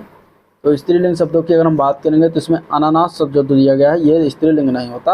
अनानास जो है क्या होता है, अनुनास जो है, इसके अलावा सभी जो है क्या है, स्त्रीलिंग शब्द हैं। कौन सा संयुक्त क्रिया का भेद नहीं है इनमें से। तो संयुक्त क्रिया के भेद की बात करें तो नाम बोधक जो होता है ये संयुक्त क्रिया का भेद नहीं होता, ठीक है। बाकी अन्य अवकाश बोधक, निश्चय बोधक, नित्यता बोधक, ये सब संयुक्त क्रिया के भेद है। सतीश चंचल बालक है। इस वाक्य में चंचल शब्द किस प्रकार का शब्द है। तो चंचल शब्द जो होता है गुणवाचक विशेषण का उदाहरण है, तो आंसर इसका हो जाएगा बी पार्ट गुणवाचक विशेषण। ठीक है, सर्वनाम के कुल कितने भेद होते हैं? तो सर्वनाम के होते हैं टोटल 6 भेद। आंसर हो जाएगा इसका बी पार्ट। ठीक है, 6 भेद कौन कौन से होते हैं? तो पुरुषवाचक सर्वनाम है, निश्चयवाचक सर्वनाम है, निजवाचक है, संबंधवाचक है, अनिश्चयवाचक और प्रश्नवाचक सर्वनाम आता है। निम्नलिखित में से एक की वर्तनी शुद्ध है, इनमें से किसका वर्तनी शुद्ध है? तो अगर हम देखते हैं इसका डी ऑप्शन निरपराधनी जो लिखा हुआ ये वर्तनी शुद्ध रूप से लिखा हुआ, बाकी सारे गलत हैं। तो आंसर इसका हो जाएगा डी ऑप्शन करेक्ट। अगला क्वेश्चन है निम्नलिखित में संयुक्त व्यंजन कौन सा नहीं है? तो संयुक्त व्यंजन की अगर हम बात करेंगे तो इसमें से कौन सा एक नहीं है? तो इसमें से या शब्द जो लिखा हो ये संयुक्त व्यंजन नहीं होता। बाकी छ, त्र, ज्ञ, श्रा ये 4 शब्द हैं जो संयुक्त व्यंजन के अंतर्गत आते हैं। अंतस्थ व्यंजन य, र, ल, व या र, ला, व, हाँ या र, ला, व जो होता है ये अंतस्थ व्यंजन के अंतर्गत आते हैं। तो यह शब्द जो है वो ये अंतस्थ व्यंजन ना कि संयुक्त व्यंजन। तो आंसर हो जाएगा इसमें ए पार्ट। नेक्स्ट क्वेश्चन, गद्यांश दिया गया, गद्यांश को पढ़िए, हम क्वेश्चन की तरफ चलते हैं। कौन सा शब्द अन उपसर्ग से नहीं बना है इनमें से? तो अगर हम आंसर की बात करेंगे तो इसमें देखते हैं तो अनपढ़ जो शब्द है ये अन उपसर्ग से नहीं बना हुआ है। ठीक है, अनपढ़ शब्द जो है ये अन उपसर्ग से नहीं बना है। तो इसमें क्या हो जाएगा? आंसर इसका अनपढ़ हो जाएगा। अनपढ़ जो शब्द है ये अन उपसर्ग से इस तरीके से बना है। यहाँ पे देखिए ना के नीचे इस तरीके से लगा हुआ है, यानी कि ये आधा ना लिखा हो तो ये गलत है, पूरा ना यहाँ पे बना होना चाहिए। अगला क्वेश्चन, मनुष्य तभी सुखी कहा जा सकता है जब क्या हो? तो मनुष्य तभी सुखी कहा जाता है गद्यांश करो जब उसे आत्मिक ज्ञान हो, इस गद्यांश के अनुसार। तो आंसर ए पार्ट हो जाएगा। सुख साधन का विग्रह समास क्या है? तो सुख साधन का विग्रह समास की अगर हम बात करेंगे तो सुख के साधन और समास कौन सा है? तो तत्पुरुष समास आएगा। आंसर इसका हो जाएगा सी ऑप्शन करेक्ट। अगला क्वेश्चन है कान का कच्चा होना, इस मुहावरे का अर्थ बताना क्या होगा? तो कान का कच्चा होना मुहावरे का अर्थ की अगर हम बात करेंगे तो इसका आंसर क्या हो जाएगा? इसका आंसर क्या हो जाएगा? इसका आंसर हो जाएगा सुनी सुनाई बातों पर विश्वास करना। ठीक है, आंसर बी पार्ट करेक्ट हो जाएगा। नेक्स्ट क्वेश्चन है जो रहीम उत्तम प्रकृति का कर सकत कुसंग, चंदन विष व्यापत नहीं लिपटे राहत भुजंग, इसमें कौन सा अलंकार है? इसमें अलंकार की अगर हम बात करेंगे तो इसमें अर्थांतर न्यास अलंकार है, अर्थांतर न्यास। तो आंसर इसका हो जाएगा सी पार्ट। ठीक है, जहाँ पर किसी साधारण बात का विशेष बात से तथा विशेष बात का साधारण बात से समर्थन किया जाए वहाँ पर अर्थांतर न्यास अलंकार होता है। ठीक है, तो आंसर सी पार्ट हो जाएगा। नेक्स्ट क्वेश्चन, देख सुदामा की दीन दशा करुणा करके करुणा निधि रोए, इसमें कौन सा रस है? तो इसमें रस की अगर हम बात करें तो इसमें करुण रस है। ठीक है, आंसर इसका सी ऑप्शन हो जाएगा। यहाँ पर अगर हम बात करें तो भगवान श्री कृष्ण ने अपने मित्र सुदामा की दशा देखकर अपने आंसू बहा रहे हैं। ठीक है, तो यहाँ पे जो है एक तरीके से करुण रस का उदाहरण है। आंसर इसका सी पार्ट करेक्ट हो जाएगा। अगला क्वेश्चन है आलंबन और उद्दीपन विभाव के कारण उत्पन्न भावों को बाहर प्रकाशित करने वाले कार्य क्या कहलाते हैं? तो उनको हम कहते हैं अनुभाव। क्या कहते हैं? अनुभाव कहते हैं। आंसर हो जाएगा बी ऑप्शन का। ठीक है, नेक्स्ट क्वेश्चन देखते हैं। मिश्र वाक्य इनमें से कौन सा है? तो मिश्र वाक्य की बात करेंगे तो उसके पास जो कुछ था वो खो गया, ये एक प्रकार का मिश्र वाक्य है। आंसर सी ऑप्शन करेक्ट हो जाएगा। 3 प्रकार के वाक्य होते हैं रचना के आधार पर, साधारण वाक्य, मिश्र वाक्य और संयुक्त वाक्य। तो मिश्र वाक्य की अगर हम बात करें जिस वाक्य में उद्देश्य और विधेय एक होता है वहाँ पे साधारण वाक्य होता है, और जिस वाक्य में मुख्य उद्देश्य और मुख्य विधेय के सिवा एक और अधिक समीपता क्रियाएं हो रहती हैं वहाँ पे मिश्र वाक्य होते हैं। तथा 2 साधारण वाक्यों के मेल से निर्मित जो होता है उसे हम संयुक्त वाक्य कहते हैं। कतर व्योत में कौन सा समास है? कतर व्योत शब्द में जो है द्वंद्व समास। द्वंद्व समास में सभी पद क्या होते हैं? प्रधान होते हैं। तो आंसर इसका ए ऑप्शन करेक्ट हो जाए द्वंद्व समास। वो स्त्री जिसका पति दूसरा विवाह कर ले उसके लिए एक शब्द में क्या कहेंगे? तो उसको हम कहते हैं अध्यूढ़ा। क्या कहते हैं? अध्यूढ़ा कहते हैं। आंसर इसका हो जाएगा सी ऑप्शन करेक्ट। ठीक है, आंसर क्या हो जाएगा? सॉरी, ए ऑप्शन करेक्ट, अध्यूढ़ा उसको कहा जाएगा। चलिए ये हो गया। अब प्रैक्टिस नंबर 5 देखते हैं। पहला क्वेश्चन देखते हैं। तो दिया गया कि वाणी प्लस औचित्य का सही शब्द कौन सा है इनमें से? ठीक है, तो आंसर इसका हो जाएगा ये पार्ट। वाणियोचित्य जो दिया गया है ये पार्ट में सही संधि है। ये भी जो है यड़ संधि का उदाहरण है। ठीक है, जीने की इच्छा के लिए एक शब्द क्या है इनमें से? तो जीने की इच्छा के लिए एक शब्द हम कहते हैं जिजीविषा। आंसर हो जाएगा बी ऑप्शन करेक्ट। सही अर्थ वाला शब्द में से कौन सा गलत है कि बताना है। तो इसमें अनिल और अनिल मिस हवा, अनल मिस आग, ये सही है। ठीक है, अली मिस भौरा, अली मिस सखी, ये भी सही है। आदि मिस आरम्भ, आदि मिस अभ्यस्त, ये भी सही है। जलज मिस कमल, जलद मिस समुद्र, ये गलत है। तो डी ऑप्शन इसका गलत हो जाएगा, ठीक है। जलज मीन्स कमल और जलज मीन्स होता है बादल, ना कि समुद्र, ठीक है। तो यही डी हो जाएगा। नेक्स्ट क्वेश्चन है, निम्नलिखित में से कौन सा अनेकार्थक शब्द है इनमें से? अनेकार्थक शब्द की अगर हम बात करेंगे तो इसमें कौन सा हो जाएगा? तो इसमें हो जाएगा सी पार्ट, ठीक है। अंबर शब्द के अनेकार्थक शब्द होते हैं। अंबर का वस्त्र, अंबर का आकाश, अंबर का बादल भी होता है। इनमें से कौन सा शब्द मछली का पर्यायवाची नहीं है? मछली का पर्यायवाची शब्द की बात करें तो मीन, मत्स्य, सफरी होता है, जबकि जलोदरी जो होता है ये मछली का पर्यायवाची नहीं होता। कृतज्ञ का विलोम क्या होता है? कृतज्ञ का विलोम कृतज्ञ होता है। आंसर सी ऑप्शन करेक्ट हो जाएगा। निम्न में से कौन सा लुटेरा शब्द में प्रयुक्त प्रत्यय है? तो लुटेरा में एरा प्रत्ययुक्त है, एरा शब्द। आंसर हो जाएगा ए पार्ट, ठीक है। एरा क्या है? प्रत्यय है। आंसर है अखरोट। क्वेश्चन है, अखरोट शब्द किस विदेशी भाषा से आया है? तो अखरोट मूलतः पश्तो भाषा का शब्द है। आंसर हो जाएगा ए पार्ट, ठीक है। पश्तो भाषा का शब्द है। नेक्स्ट क्वेश्चन, निम्नलिखित में से कौन सा शब्द तद्भव शब्द है? इनमें से तद्भव शब्द की बात करेंगे तो अमीय शब्द क्या है? तद्भव होता है, ठीक है। बाकी इष्टिका, कुपुत्र, उलूक जो है तत्सम शब्द है। अमीय का तत्सम होता है अमृत। अगला क्वेश्चन है, सीमा कुत्ते से डरती है, इस वाक्य में कौन सा कारक है? तो सीमा कुत्ते से डरती है, अगर हम इसमें वाक्य कारक की बात करें तो इसमें अपादान कारक हो जाएगा। आंसर ए पार्ट हो जाएगा, ठीक है। भय एवं रक्षा के भाव भी अपादान कारक के अंतर्गत आते हैं। आम खाया जाता है, इसमें कौन सा वाक्य है? तो इसमें अगर हम बात करेंगे तो आम एक प्रकार का कर्म है, और आम कर्म है तथा इसके अनुसार जो है क्रिया हो रहा है, खाया जाता है, तो यहाँ पे कर्मवाच्य हो जाएगा। Answer B option correct. निम्नलिखित में से कौन स्त्रीलिंग नहीं? इनमें से स्त्रीलिंग शब्द की बात करेंगे इसमें से तो पानी शब्द स्त्रीलिंग नहीं होता। पानी शब्द क्या होता है? पुल्लिंग होता है, ठीक है। पानी क्या होता है? पुल्लिंग होता है। और रोटी, पूड़ी, नदी ये सब स्त्रीलिंग है। मैं वहाँ होकर आया हूँ, इस वाक्य में कौन सा अव्यय शब्द कौन सा है? तो अव्यय शब्द इसमें बात करेंगे तो यहाँ पे वहाँ शब्द हो जाएगा अव्यय। आंसर बी पार्ट करेक्ट हो जाएगा, ठीक है।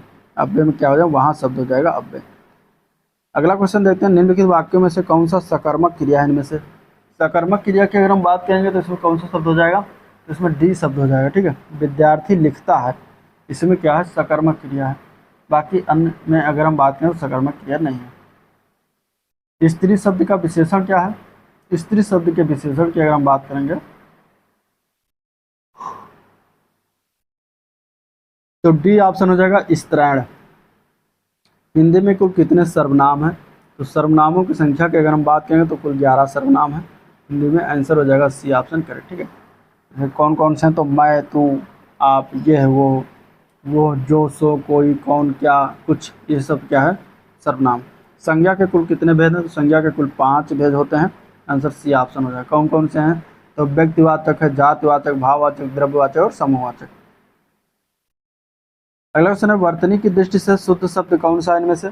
तो वर्तनी की दृष्टि से शुद्ध शब्द की अगर हम बात करेंगे तो प्रज्वलित शब्द क्या है? शुद्ध है। इसमें लिखा हुआ है, बाकी सारे गलत हैं। C part. स्पर्श व्यंजन के उदाहरण, स्पर्श व्यंजन के उदाहरण की बात में ता, था, दाधा ये जो है स्पर्श व्यंजन के उदाहरण है। आंसर सी ऑप्शन करेक्ट हो जाएगा, ठीक है। इसके अलावा संयुक्त व्यंजन कौन कौन से हैं? तो छ, त्र, ज्ञ, श्रा ये सब जो है संयुक्त व्यंजन 4। अंतस्थ व्यंजन में य, र, ल, व अंतस्थ व्यंजन आता है, ठीक है। और सा, सा, साहा ये क्या है? ऊष्म संघर्षी व्यंजन है।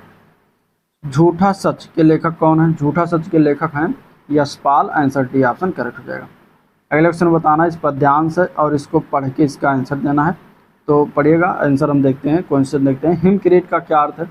हिमकिरीट के अर्थ की बताना है तो हिमकिरीट का आशय है बर्फ का मुकुट। क्या है? बर्फ का मुकुट, ठीक है।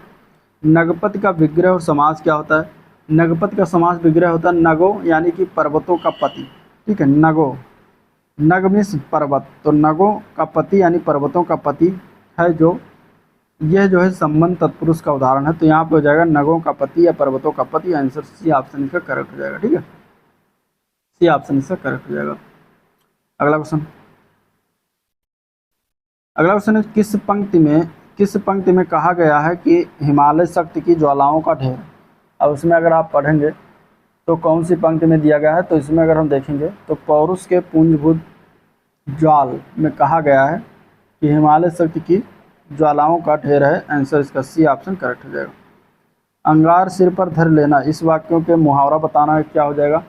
तो इसका मुहावरा अगर हम देखेंगे तो इसका अर्थ होता है कठिन विपत्ति सहना, ठीक है। आंसर ए पार्ट हो जाएगा। पापी मनुज भी आज मुख से राम राम निकालते, इस वाक्य में पंक्ति में अलंकार कौन सा है? तो अलंकार की बात करेंगे तो इसमें विरोधाभास अलंकार है, ए पार्ट हो जाएगा। ठीक है, वाक्य में जहाँ विरोध का आभास प्रकट हो किंतु विरोध नहीं होता है वहाँ विरोधाभास अलंकार होता है। जो मात्रिक सम छंद है प्रत्येक चरण में 16 मात्राएं होती हैं उसे क्या कहते हैं? तो प्रत्येक चरण में 16 मात्राएं होती हैं, तो चौपाई जो होता है उसमें क्या होता है 16 मात्रिक सम होते हैं और सम होता है। ठीक है, तो जिसमें 4 चरण होते हैं और चारों चरण मिला के प्रत्येक चरण में क्या होते हैं 16 मात्राएं होती हैं और इसका चौपाई एक सम मात्रिक छंद भी होता है। तो आंसर इसका क्या हो जाएगा? ए पार्ट करेक्ट हो जाएगा। ठीक है, रोला में क्या होता है सम मात्रिक छंद होता है लेकिन 24 मात्राएं होती हैं प्रत्येक चरण में। दोहा जो होता है अर्ध सम मात्रिक छंद होता है लेकिन इसमें 13 11 13 11 मात्राएं होती हैं। ठीक है, सोरठा की बात करें तो यहाँ पे अर्ध सम मात्रिक छंद होता है लेकिन इसमें 11 13 11 13 मात्राएं होती हैं। उत्साह किस रस का स्थायी भाव है? उत्साह जो है यह स्थायी भाव आता है वीर रस का। ठीक है, किसका? वीर रस का। आंसर ए पार्ट हो जाएगा। अनुभाव के कितने रूप माने गए हैं? अनुभाव के रूपों की बात करेंगे तो अनुभाव के 4 रूप माने गए हैं। आंसर ए पार्ट हो जाएगा। कौन कौन से हैं? कायिक, वाचिक, आहार और सात्विक। ठीक है, तो अनुभाव के 4 रूप माने गए। एक ही विधेय हो जिसमें उसको क्या कहते हैं? तो उसको हम कहते हैं सरल वाक्य। ठीक है, जिसमें एक ही विधेय हो उसको हम सरल वाक्य कहते हैं। अगला क्वेश्चन, प्रतिमान में कौन सा समास है? प्रतिमान में समास की अगर हम बात करें तो इसमें अपव्ययी भाव समास है। ठीक है, प्रति जो लगा हुआ है ये एक अपव्यय शब्द होता है और यहाँ पे इसी तरीके से अपव्ययी भाव समास हो जाएगा। ठीक है, तो आंसर इसका हो जाएगा बी पार्ट करेक्ट। अब देखते हैं प्रश्न नंबर 6 को।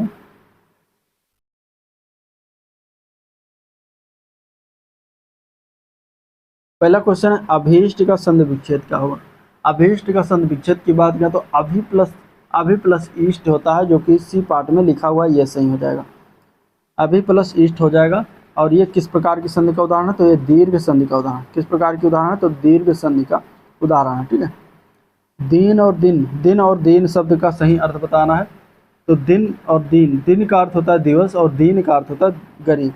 तो यहाँ पे आंसर हो जाएगा ए पार्ट करेक्ट। ठीक है, दिन और दीन। दारू का अर्थ क्या होता है? तो दारू का अर्थ होता है, दारू का अर्थ क्या होता है? लकड़ी। दारू का अर्थ क्या होता है? दारू का अर्थ होता है लकड़ी। ठीक है, जबकि दारू, ये दारू लिखा हो जबकि दारू इस तरीके से लिखते हैं। ठीक है, तो दारू का अर्थ होता है यहाँ पे शराब और जो दारू इस तरीके से लिखा जाता है। ठीक है, यहाँ पे छोटाऊ मात्रा है, अगर बड़ाऊ मात्रा और यहाँ पे हो जाएगा तो वो क्या हो जाएगा? वो शराब हो जाएगा। और छोटाऊ मात्रा है तो वो क्या हो जाएगा? वो लकड़ी हो जाएगा उसका। अगला क्वेश्चन है निम्नलिखित में से कौन सा शब्द भ्रमर का पर्यायवाची है? भ्रमर का पर्यायवाची क्या होता है? भंवरा होता है। इनमें से बताना है कौन सा नहीं है। ठीक है, तो नहीं में देखेंगे तो सिली मुख जो होता है यह भंवरा का पर्यायवाची नहीं होता। खर शब्द की अगर हम बात करेंगे तो इसका अर्थ बाण नहीं होता। ठीक है, तो इसमें अगर हम बात करेंगे तो इसका आंसर क्या हो जाएगा? बाण शब्द का पर्यायवाची सिली होता है। बाकी चंचरीक, द्विरेफ, द्विरथ ये सब क्या होता है? भंवरा के पर्यायवाची। अगला क्वेश्चन, अभिलाषा का कौन सा इसमें से पर्यायवाची नहीं होगा? अभिलाषा के पर्यायवाची की बात करेंगे इसमें कौन सा नहीं है? तो देखिए अभिलाषा का पर्यायवाची की बात करें तो अनिच्छा जो होता है यह अभिलाषा का पर्यायवाची नहीं होता। अभिलाषा का पर्यायवाची कामना, लालसा, इच्छा, आकांक्षा, मनोरथ, चाह ये सब होता है। ठीक है, उपत्यका का विलोम क्या है? तो उपत्यका का विलोम होता है अधित्यका। आंसर सी पार्ट हो जाएगा। ठीक है, खिलौना शब्द में मूल शब्द क्या है? तो खिलौना शब्द में मूल शब्द है खेल। आंसर क्या हो जाएगा? बी पार्ट हो जाएगा। अध्यक्ष में कौन सा उपसर्ग है? तो अध्यक्ष में अधि उपसर्ग लगा हुआ है। आंसर ए पार्ट करेक्ट हो जाएगा। ठीक है, नेक्स्ट क्वेश्चन, निम्नलिखित में से कौन सा तद्भव शब्द नहीं है? इनमें से तद्भव शब्द की अगर हम बात करें इनमें से तो बी पार्ट अधर शब्द जो दिया गया तद्भव शब्द नहीं होता। ठीक है, बल्कि ये तत्सम शब्द है। तो आंसर क्या हो जाएगा इसका? बी पार्ट हो जाएगा। उसने टेढ़ी चाल चली वाक्य में कौन सा कारक है? तो उसने टेढ़ी चाल चली इसमें कर्ता कारक है। आंसर डी पार्ट हो जाएगा। ठीक है,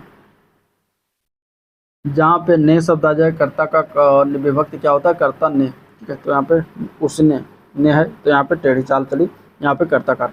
ऊपर की ओर उछाला हुआ, इसके लिए एक शब्द क्या हो जाएगा? तो इसके लिए एक शब्द बनता है उत्क्षिप्त। क्या होता है? उत्क्षिप्त होता है। आंसर इसका हो जाएगा बी पार्ट। दिए गए शब्दों में नित्य एक वचन में होने वाला कौन सा शब्द नहीं है इनमें से? तो हो जाएगा हस्ताक्षर। ठीक है, हस्ताक्षर जो है एक शब्द एक वचन में नहीं होता। निम्नलिखित में से कौन सा शब्द पुल्लिंग है? इनमें से पुल्लिंग शब्द की बात करेंगे तो इसमें संचालक शब्द क्या है? पुल्लिंग है। ठीक है, तो आंसर हो जाएगा डी पार्ट संचालक। ठीक है, और इसका स्त्रीलिंग क्या होता है? संचालिका।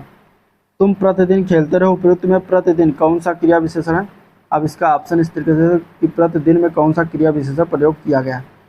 तो प्रतिदिन में क्रिया विशेषण की बात करेंगे तो इसमें कालवाचक क्रिया विशेषण का प्रयोग किया गया है। आंसर इसका सी ऑप्शन करेक्ट हो जाएगा। मेरा ये कुत्ता मेरा, इस वाक्य में प्रयुक्त विशेषण का प्रकार बताना है, तो सार्वनामिक विशेषण इसमें प्रयोग किया गया है। आंसर इसका हो जाएगा सी ऑप्शन करेक्ट। ठीक है, निम्नलिखित विकल्पों में से किस विकल्प में सभी शब्द व्यक्तिवाचक संज्ञाएं हैं। तो इसमें हो जाएगा ए पार्ट, राम, रामचरितमानस और गंगा ये क्या है, ये व्यक्तिवाचक संज्ञाएं हैं, बाकी सभी में व्यक्तिवाचक संज्ञाएं नहीं है। ठीक है, निम्नलिखित में से अशुद्ध वर्तनी वाला कौन सा शब्द है। अशुद्ध वर्तनी की बात करें तो पौराणिक जो लिखा हुआ है ये गलत लिखा हुआ है, बाकी सारे कौतूहल, निरपोच, अनधिकार ये सब सही है। पौराणिक जो लिखा जाता है वो इस तरीके से लिखा जाता है। ठीक है, यहाँ पे जो है गलत लिखा हुआ है। निम्नलिखित में से शुद्ध वर्तनी वाला शब्द कौन सा है, इसमें से अंत्याक्षरी शब्द में कौन सा सही रूप से लिखा हुआ है, तो वो लिखा हुआ है बी पार्ट में। ठीक है, अंत्याक्षरी बी पार्ट में सही रूप से लिखा हुआ। छ का वर्ण व्याकरण के अनुसार क्या होगा। छ का अगर हम बात करें तो एक संयुक्त व्यंजन है। छ, त्रंग, ज्ञ, स्रा ये जो है संयुक्त व्यंजन के उदाहरण होते हैं, तो आंसर इसका हो जाए बी पार्ट करेक्ट। हिंदी साहित्य को कितने कालखंडों में विभक्त किया गया है, तो हिंदी साहित्य को 4 कालखंडों में विभक्त किया गया है। ठीक है, आंसर इसका क्या हो जाएगा बी पार्ट करेक्ट। आदिकाल, भक्तकाल, रीतिकाल और आधुनिक काल। मर्यादा किस युद्ध की प्रसिद्ध पत्रिका थी, तो मर्यादा जो थी द्विवेदी युग की जो है प्रसिद्ध पत्रिका थी, तो आंसर सी पार्ट हो जाएगा। ठीक है, अगला क्वेश्चन कुछ पद्यांश दिए गए उनको पढ़कर आपको आंसर देना। ठीक है, पढ़िएगा, हम क्वेश्चन की तरफ चलते हैं। पहला क्वेश्चन इसी पद्यांश से है कि अंधकार के सिमट कर बैठे होने का कारण क्या है। तो इसका अर्थ होता है कि अभी सूर्यास्त नहीं हुआ, आंसर बी पार्ट हो जाएगा। अचानक तुरंत फुरत घटनाएं होने का कारण क्या है, तो अचानक तुरंत फुरत घटनाएं होने के कारण हो कि सुनते हो की आवाज़। ठीक है, अजी सुनते हो की आवाज़ आना, ये होने के कारण है। सिमटा बैठा है भेड़ों के गल्ले सा, इस किस विकल्प में सभी शब्द गल्ला का समानार्थी है। गल्ला का समानार्थी की अगर हम बात करेंगे तो इसमें हो जाएगा रेवड़, झुंड, भीड़, रेला, आंसर बी पार्ट करेक्ट हो जाएगा। ठीक है, कागजी घोड़े दौड़ाना, इस मुहावरे का अर्थ क्या होता है। कागजी घोड़े दौड़ाना इस मुहावरे का अर्थ होता है व्यर्थ की लिखा पढ़ी करना, आंसर सी ऑप्शन करेक्ट हो जाएगा। आधा तीतर आधा बटेर, इसका लौकिक का अर्थ क्या होता है, तो इसका अर्थ होता है बेमेल चीज़ों का मिश्रण, आंसर ए पार्ट करेक्ट हो जाएगा। जेते तुम तारे तेते नभ में न तारे हैं, इस वाक्य पंक्ति में दिए गए विकल्पों में सही अलंकार का चयन करिए। तो इसमें अगर देखा जाए तो इसमें यमक अलंकार है। ठीक है, आंसर क्या हो जाएगा यमक अलंकार, आंसर क्या हो जाएगा यमक अलंकार। नेक्स्ट क्वेश्चन है वीर तुम बढ़े चलो धीर तुम बढ़े चलो, सामने पहाड़ हो कि सिंह की दहाड़ हो, इसमें कौन सा रस है। तो इसमें जो है प्रयुक्त पंक्तियों में वीर रस का उदाहरण है, आंसर सी ऑप्शन करेक्ट हो जाएगा। बच्चे खेल रहे हैं, ये अर्थ के आधार पर वाक्य का प्रकार बताना है। तो अर्थ के आधार पर ये अगर हम बात करें तो विधान वाक्य है, आंसर बी ऑप्शन करेक्ट हो जाएगा। युधिष्ठिर किस समास का समस्त पद है, तो युधिष्ठिर में अगर हम बात करेंगे तो ये अलुक तत्पुरुष का उदाहरण है, आंसर इसका हो जाएगा सी ऑप्शन करेक्ट। ठीक है, आंसर क्या हो जाएगा सी ऑप्शन करेक्ट। अब देखते हैं प्रश्न नंबर 7। पहले क्वेश्चन की बात करें तो मतैक जो है किस संधि का उदाहरण है। मतैक शब्द जो होता है ये वृद्धि संधि का उदाहरण होता है, आंसर इसका हो जाएगा सी ऑप्शन करेक्ट। ठीक है, वृद्धि संधि का उदाहरण होता है मतैक। इसका अगर हम संधि विग्रह करते हैं, संधि विच्छेद करते हैं तो मत प्लस एक बनता है इसका। ठीक है, मत प्लस एक बनता है इसका संधि विच्छेद। गोद लिया हुआ पुत्र को एक शब्द में क्या कहते हैं, तो उसको हम कहते हैं दत्तक। क्या कहते हैं, दत्तक कहते हैं।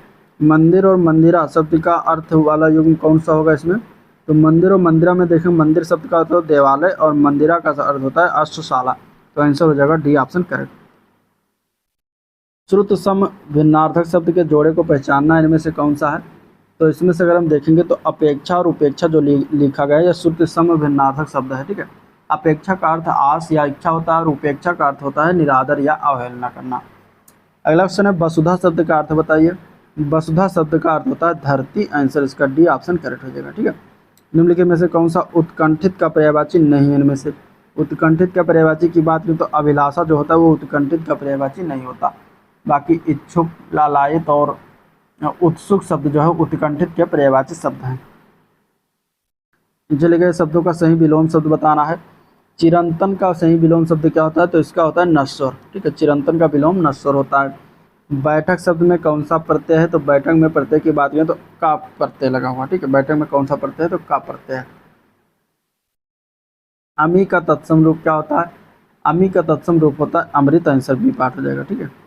चारपाई किस प्रकार का शब्द है? तो चारपाई जो है एक प्रकार का ये योग ऋण शब्द है। आंसर सी ऑप्शन करेक्ट है, योग ऋण। योग ऋण वही शब्द होते हैं जिनका अर्थ विशेष अर्थ होता है। ठीक है। यौगिक होते हुए भी ये शब्द जो होते हैं एक इकाई हो जाते हैं, यानी कि ये सामान्य अर्थ को न प्रकट करके किसी विशेष अर्थ को प्रकट करते हैं। जैसे कि पीताम्बर है, जलज है, लंबोदर है, दशानन है, चारपाई, ये सब आते हैं योग ऋण शब्द के अंतर्गत। नेक्स्ट क्वेश्चन है, हरिमोहन अपनी बहन को पुस्तक देता है, वाक्य में रेखांकित पद का कारक कौन सा है? तो वो है कर्म कारक। ठीक है। आंसर ए पार्ट हो जाएगा। कर्ता ने कर्म को, यहाँ पे बहन को पुस्तक देता है, तो यहाँ पे को शब्द जो दिया गया है रेखांकित शब्द में, तो यहाँ पे कर्म कारक हो जाएगा। कर्मवाच्य में क्या प्रधान होता है? तो कर्मवाच्य में कर्म की प्रधानता होती है। सदा एक वचन में प्रयुक्त होने वाले शब्द को क्या कहते हैं? तो उसको हम क्या कहते हैं? सहायता। इनमें से सहायता हो जाएगा। ठीक है। ये हमेशा एक वचन में प्रयुक्त होता है। निम्नलिखित विकल्पों में से कौन सा शब्द पुल्लिंग है? इनमें से पुल्लिंग शब्द कौन सा है ये बताना। पुल्लिंग शब्द की बात करेंगे तो पक्षी शब्द क्या है? पुल्लिंग है। ठीक है। माँ सुबह नाश्ता बनाती है, इनमें कौन सा क्रिया विशेषण है? माँ सुबह नाश्ता बनाती है, इसमें क्रिया विशेषण की बात करेंगे तो कालवाचक क्रिया विशेषण हो जाएगा। आंसर इसका ए ऑप्शन करेक्ट हो जाएगा। ठीक है। कालवाचक विशेषण में क्या होता है कि वहाँ पे जो है समय का बोध हो रहा है, जैसे कि आज, कल, तुरंत, पीछे, पहले, अब, जब, तब, कभी कभी, ये सब काल वाचक विशेषण के अंतर्गत आते हैं। आलस शब्द का विशेषण क्या होता है? तो आलस शब्द का विशेषण होता है आलसी। आंसर ए पार्ट हो जाएगा। ठीक है।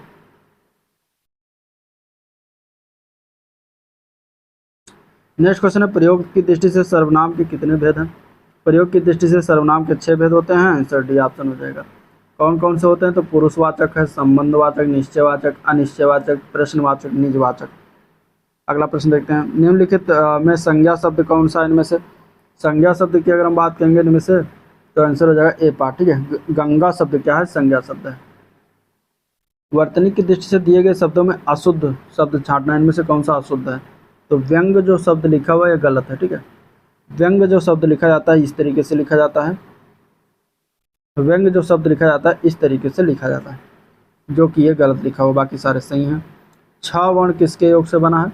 छ वर्ण जो है ये बनता है क और श के वर्ण योग से, तो आंसर ए पार्ट हो जाएगा, क और श। गागर में सागर उक्त पंक्ति किस कवि के लिए जो है प्रसिद्ध है? गागर में सागर, तो गागर सागर उक्त बिहारी लाल के लिए प्रसिद्ध है। आंसर हो जाएगा बिहारी। ठीक है। अब अगला क्वेश्चन जो देना है वो गद्यांश को पढ़ के देना, गद्यांश को पढ़िएगा। हम क्वेश्चन की तरफ चलते हैं। पहला क्वेश्चन है, नकारात्मकता का क्या आशय है? नकारात्मकता का आशय की अगर हम बात करेंगे तो गद्यांश को जो पढ़ेंगे तो उसका अर्थ निकल के आएगा निराशावाद। नेक्स्ट क्वेश्चन देखते हैं, निराशावादी दुख के सागर में डूबे रहते हैं तथा और सदा अपने आप को प्रस्थापित करने के लिए तर्क किया करते हैं, इसके लिए क्या क्या कहा जा सकता है? तो इसके लिए जो है निराशा कुंठा और प्रवंचना की जननी है। ठीक है। निराशावादी का चेहरा चिंता और रेखाओं से घिरा है। निराशावादी व्यक्ति दूसरे के आनंद से दुखी होते हैं, ये भी सही है। तो आंसर हो जाएगा उपयुक्त सभी। आत्मिक आनंद से क्या अर्थ है? आत्मिक आनंद का मतलब क्या है? तो इसका अर्थ होता है आह्लाद। ठीक है। आंसर इसका हो जाएगा ए पार्ट करेक्ट हो जाएगा। निम्नलिखित में से किस मुहावरे का अर्थ है खुशामद करना? खुशामद करने का अर्थ क्या होता है? तो इसका अर्थ होता है नखरे उठाना। आंसर इसका ए ऑप्शन करेक्ट हो जाएगा। निंदक नियरे राखिए आंगन कुटी छवाए, बिन पानी साबुन बिना निर्मल करत सुभाई। इसमें जो है अलंकार बताना है। तो इसमें अलंकार की अगर हम बात करेंगे तो पंक्तियों में कारण के अभाव में कार्य की उत्पत्ति का वर्णन किया गया, तो यहाँ पे क्या हो जाएगा? विभावना अलंकार। ठीक है। यहाँ पे क्या हो जाएगा? विभावना अलंकार हो जाएगा। नेक्स्ट क्वेश्चन में रस बताना है, हिमाद्री तुंग श्रृंग श्रेय प्रबुद्ध शुद्ध भारती स्वयं प्रभा समुज्ज्वला स्वतंत्रता पुकारती, यहाँ पे कौन सा जो है रस का प्रयोग किया गया? तो यहाँ पे वीर रस का प्रयोग किया गया है। यह जूते अच्छे हैं, इस वाक्य में कहाँ पर अशुद्धि है? तो इसमें अगर हम बात करेंगे तो यह जो दिया गया है ये यहाँ पर ये अशुद्धि है। ठीक है। तो आंसर हो जाएगा ए पार्ट। यह के जगह पे ये होना चाहिए, ये जूते अच्छे, क्योंकि जूते का अगर बात करें वाक्य जो है बहुवचन में प्रयोग हो रहा है, तो यहाँ पे जो है सर्वनाम भी बहुवचन लगाना चाहिए था। सुपुरुष में कौन सा समास है? सुपुरुष में जो है कर्मधारय समास आएगा। आंसर सी ऑप्शन करेक्ट हो जाएगा। जो कानून के विरुद्ध हो उपयुक्त शब्द का एक चयन करना है। जो कानून के विरुद्ध हो उसको हम क्या कहते हैं? तो उसको हम कहते हैं अवैध, क्या कहते हैं, अवैध कहते हैं। आंसर हो जाएगा इसका डी ऑप्शन करेक्ट। ठीक है, जो कानून के विरुद्ध हो उसको एक शब्द में अवैध कहा जाता है। अब देखते हैं प्रश्न नंबर 8। पहला क्वेश्चन देखते हैं। दिया गया है पवन का शुद्ध सही संधि विच्छेद क्या होगा। पवन का संधि विच्छेद होता है प प्लस अन, आंसर ए पार्ट हो जाएगा। ठीक है, प प्लस अन हो जाएगा और पवन हो जाएगा। और इसका ये किस प्रकार का संधि है, तो ये अयाद संधि का उदाहरण है। जंगल में लगने वाली आग के लिए वाक्यांश की अगर हम बात करेंगे तो दावा नल हो जाएगा। ठीक है, जंगल में लगने वाली का। पेट में लगने वाली आग को जठरा नल, समुद्र में लगने वाली आग को बड़वा नल। सकल और शकल का अर्थ क्या होता है, सकल का अर्थ होता है संपूर्ण पहले वाले, और सकल का अर्थ होता है अंश। तो इस तरीके से सी ऑप्शन करेक्ट हो जाएगा। ठीक है, अंबर का अर्थ आकाश होता है। अंबर का अन्य अर्थ क्या होता है, तो अंबर का अन्य अर्थ इनमें से वस्त्र भी होता है, आंसर ए पार्ट हो जाएगा। यातुधान का पर्यायवाची शब्द क्या है, तो यातुधान का पर्यायवाची है निशिचर, आंसर डी पार्ट हो जाएगा। ठीक है, निशिचर राक्षस, असुर, दैत्य, दानव, रजनी जैसे यातुधान का पर्यायवाची। विराट का विलोम क्या होता है, तो विराट का विलोम होता है क्षुद्र, आंसर डी ऑप्शन हो जाएगा करेक्ट। धातु पर कौन सा प्रत्यय जोड़कर वर्तमान कालिक कृदंत बनाते हैं, तो धातु पर या मूल शब्द में कृत प्रत्यय जोड़ने से जो है मूल शब्द का अर्थ बदल जाता है। ठीक है, तो इसमें आंसर हो जाएगा डी पार्ट ता। जैसे कि लिख है मूल शब्द है, इसमें ता कृत प्रत्यय अगर हम जोड़ेंगे तो लिखता हो जाएगा, जो कि इसका अर्थ क्या हो जाएगा, बदल जाएगा। निम्नलिखित शब्दों में से किस शब्द में उपसर्ग नहीं, इनमें से, तो मिलान शब्द में कोई उपसर्ग का प्रयोग नहीं किया गया। ठीक है, मिलान शब्द में कोई उपसर्ग प्रयोग नहीं किया गया, तो आंसर हो जाएगा इसका ए ऑप्शन करेक्ट। निम्नलिखित शब्दों में से कौन सा एक तत्सम शब्द है, इनमें से चयन करिए। तो कुपुत्र शब्द क्या है, तत्सम है। ठीक है, कुपुत्र शब्द तत्सम है, सारे और बाकी सारे तद्भव हैं। पंकज, जलज आदि किस प्रकार के शब्द हैं, तो ये सभी जो है योग ऋण शब्द के उदाहरण हैं, आंसर इसका सी ऑप्शन करेक्ट हो जाएगा। ठीक है, माँ ने बाजार से कपड़ा खरीदा, रेखांकित में कारक बताना है। तो इसमें अगर हम देखेंगे तो इसमें कौन सा कारक हो जाए, तो इसमें कर्म कारक हो जाएगा। ठीक है, कर्म कारक हो जाएगा। जिस पर क्रिया का प्रभाव पड़े उसे कर्म कारक कहते हैं। यहाँ कपड़ा पर रेखांकित किया हो तो कपड़ा क्या हो जाएगा, कर्म कारक। छाती के बल चलने वाले के लिए एक शब्द क्या है, तो छाती के बल चलने वाले के लिए जो है एक शब्द में हम उसको कहते हैं उरग, क्या कहते हैं, उरग कहते हैं, आंसर ए पार्ट हो जाएगा। ठीक है, निम्नलिखित में से कौन सा वाक्य कर्मवाच्य दर्शाता है इनमें से, तो इनमें से अगर देखा जाए मजदूरों द्वारा पेड़ काटा गया, ये एक प्रकार का कर्मवाच्य है, आंसर इसका ए ऑप्शन करेक्ट हो जाएगा। ठीक है, स्त्री शब्द का बहुवचन बताना है, इनमें से क्या हो जाएगा, स्त्री शब्द का बहुवचन क्या होता है, स्त्रियां होता है, आंसर डी ऑप्शन करेक्ट है। मैं रोज पढ़ता हूँ वाक्य में क्रिया विशेषण का भेद का कौन सा होगा, तो इसमें अगर हम देखें तो इसका आंसर है सी पार्ट है, कालवाचक क्रिया विशेषण का उदाहरण है।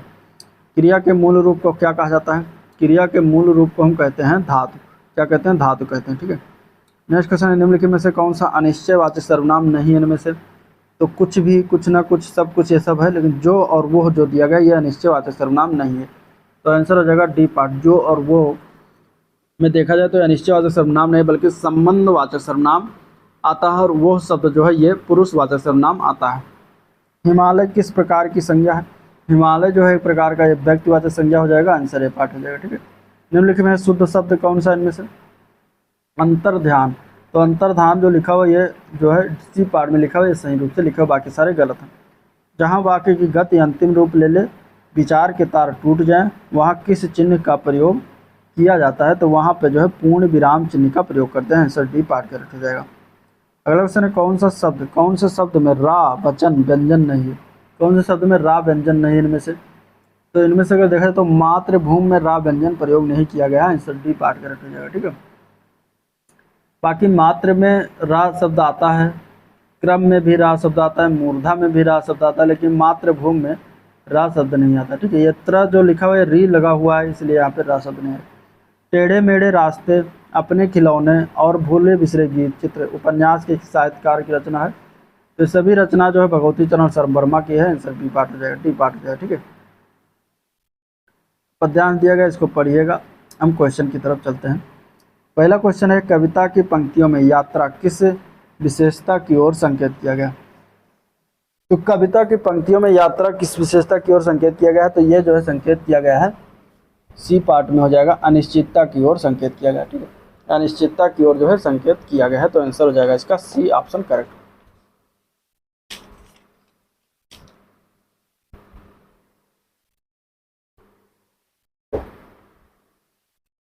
नेक्स्ट क्वेश्चन है, कविता में आए सुमन और कंटक किस भाव के प्रतीक हैं?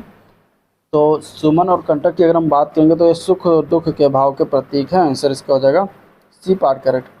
कविता की पंक्तियों में कवि व्यक्ति को किस बात की प्रेरणा दे रहा है? किस बात की प्रेरणा दे रहा है? तो ये जो है हर स्थिति में आगे बढ़ने की प्रेरणा दे रहा है।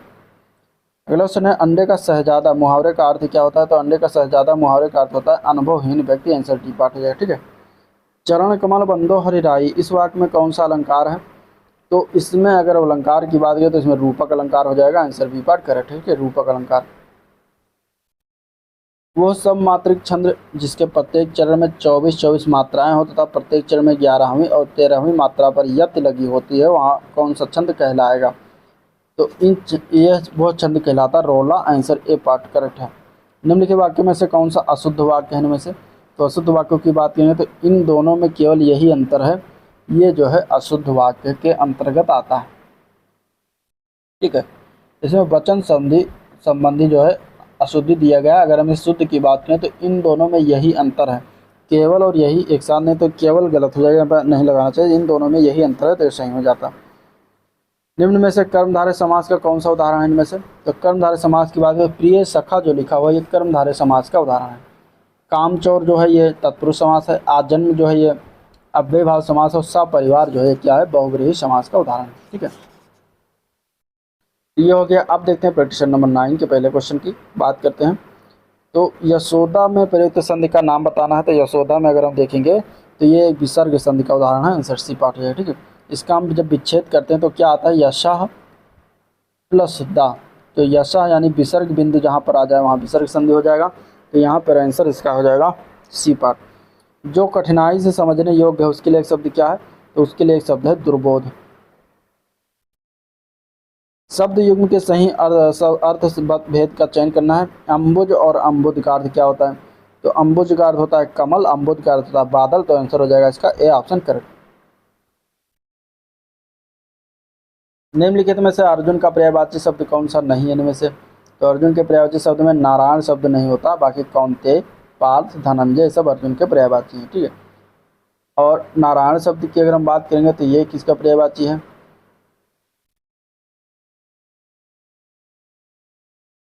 तो ये भगवान विष्णु का पर्यायवाची है। ठीक है, बाण का पर्यायवाची क्या है इनमें से कौन सा है? तो बाण का पर्यायवाची आशुभ हो जाएगा। आंसर इसका डी ऑप्शन करेक्ट हो जाएगा। ठीक है, तीर, तोमर, विशिक, सिले, मुख, नाराज, सर ये सब बाण के पर्यायवाची हैं। अर्ची का पर्यायवाची जो है ये किसका है? तो किरण है, गो है, कर है, मयूख है, गभस्ती है, ये सब अर्ची के पर्यायवाची हैं।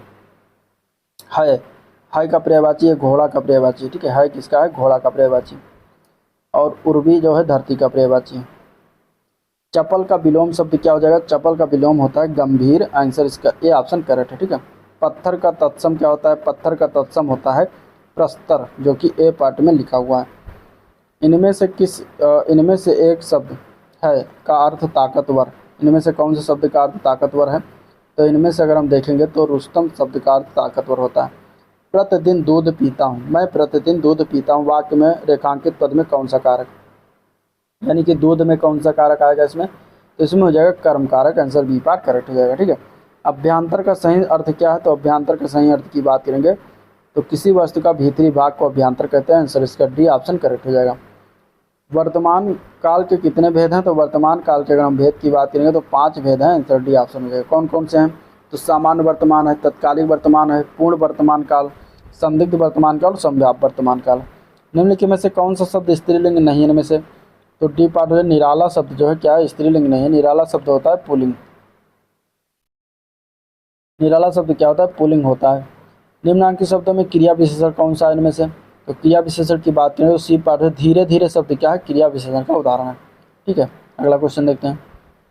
भारत कहाँ से कहाँ आ गया है, इस वाक्य के अंतर्गत रेखांकित शब्द जो आ गया है किस भेद के अंतर्गत आएगी ये बताना। तो ये आता है संयुक्त के अंतर्गत। आंसर इसका डी ऑप्शन करेक्ट हो जाएगा। ठीक है, इस संयुक्त क्रिया के अंतर्गत आएगी। बुरा शब्द निम्नलिखित में से किस रूप में प्रयोग नहीं किया जा सकता? तो बुरा शब्द जो है हम सर्वनाम के रूप में प्रयोग नहीं कर सकते। आंसर डी सी पार्ट हो जाएगा। बुढ़ापा एक प्रकार का अभिशाप है। रेखांकित शब्द जो बुढ़ापा है ये किस प्रकार की संज्ञा है? तो ये एक भाववाचक संज्ञा है। आंसर बी पार्ट हो जाएगा। ठीक है, चांदनी चौक में कौन सी संज्ञा है? चांदनी चौक में संज्ञा बताना है तो चांदनी चौक में व्यक्तिवाचक संज्ञा हो जाएगा, answer B part, C part हो जाएगा। निम्नलिखित में से किसी शब्द का वर्तनी शुद्ध है? इनमें से तो शुद्ध वर्तनी की बात करें तो अनुग्रहित जो बी पार्ट में लिखा हो ये सही है, बाकी सारे गलत हैं। अर्ध विपरीत स्वर कौन कौन से होते हैं? तो अर्ध विपरीत स्वर होते हैं ए आय होता है, ठीक है, ना कि ए होता है। अर्ध विपरीत में छोटा आ होता है, आय होता है और आ होता है इस तरीके से, और इसके बाद औ भी होता है। ये अर्ध विपरीत स्वर के अंतर्गत आते हैं। इतने सारे 4 स्वर होते हैं जो अर्ध विपरीत में आते हैं। अर्ध समृद्ध में आते हैं ए और ओ। अर्ध समृद्ध में ए और ओ आता है। समृद्ध स्वर में 4 आते हैं। समृद्ध स्वर में ई, बड़ी ई, छोटी ई, इसके अलावा छोटा ऊ, बड़ा ऊ, छोटी बड़ी छोटा ऊ बड़ा ऊ जो होते हैं ये समृद्ध स्वर के अंतर्गत आते हैं, ठीक है। विपरीत स्वर में बड़ा आ आता है। विपरीत स्वर में क्या आता है? बड़ा आ आता है। पायो जी मैंने राम रतन धन पायो, ये पंक्ति जो है किसकी है? तो ये पंक्ति जो है ये मीराबाई की पंक्ति है। आंसर इसका बी ऑप्शन करेक्ट हो जाएगा। अब ये जो है दिया गया है, गद्यांश को पढ़िएगा। हम क्वेश्चन की तरफ देखते हैं। पेड़ पौधे हमें क्या नहीं देते? तो पेड़ पौधे इनमें से जल नहीं देते, बाकी ऑक्सीजन, भोजन, हरियाली ये सभी देते हैं, ठीक है। अगला क्वेश्चन है पर्यावरण असंतुलन का परिणाम क्या नहीं? इस गद्यांश के अनुसार देखेंगे तो आंसर हो जाएगा डी पार्ट। छायादार वृक्षों में फल नहीं लगना, ये जो है पर्यावरण असंतुलन का परिणाम नहीं होता, ठीक है। अगले क्वेश्चन पद्यांश दिया गया, इस पद्यांश से पढ़कर जो है हमें उत्तर देना है। इस पद्यांश में कौन सा रस है? जब आप इसको पढ़ेंगे तो इसमें रस निकल के आएगा वात्सल रस। आंसर इसका बी ऑप्शन करेक्ट हो जाएगा। डपोर शंख मुहावरे का क्या अर्थ है? डपोर शंख मुहावरे का अर्थ होता है बेसिर पैर की बातें करने वाला। आंसर बी पार्ट हो जाएगा। शशि मुख पर घूंघट डाले में कौन सा अलंकार है? तो इसमें अगर देखा जाएगा तो आंसर हो जाएगा बी पार्ट, ठीक है, रूपक अलंकार। क्या अलंकार हो जाएगा? रूपक अलंकार हो जाएगा। अगला क्वेश्चन है मंगल करिन कल मलहरणी तुलसी कथा रघुनाथ की, इस पंक्ति में कौन सा छंद है? तो ये छंद की बात करेंगे तो ये हरगीत का है। आंसर बी पार्ट हो जाएगा, ठीक है। हरगीत का सममात्रिक छंद होता है। इसके प्रत्येक चरण में 28 मात्राएं होती हैं। रस कितने प्रकार के होते हैं? आंसर इसका क्या हो जाएगा? 9 प्रकार का होता है, ठीक है। आंसर से क्या हो जाएगा? टी पार्ट करेक्ट हो जाएगा। भरत मुनि ने काव्य के आवश्यक तत्व के रूप में रस को प्रतिस्थापित किया है। उनके अनुसार जो है अगर हम बात करें तो 8 रस होते हैं, लेकिन शांत रस को विद्वान 9 रस मानते हैं, इसलिए 9 प्रकार के रस होते हैं।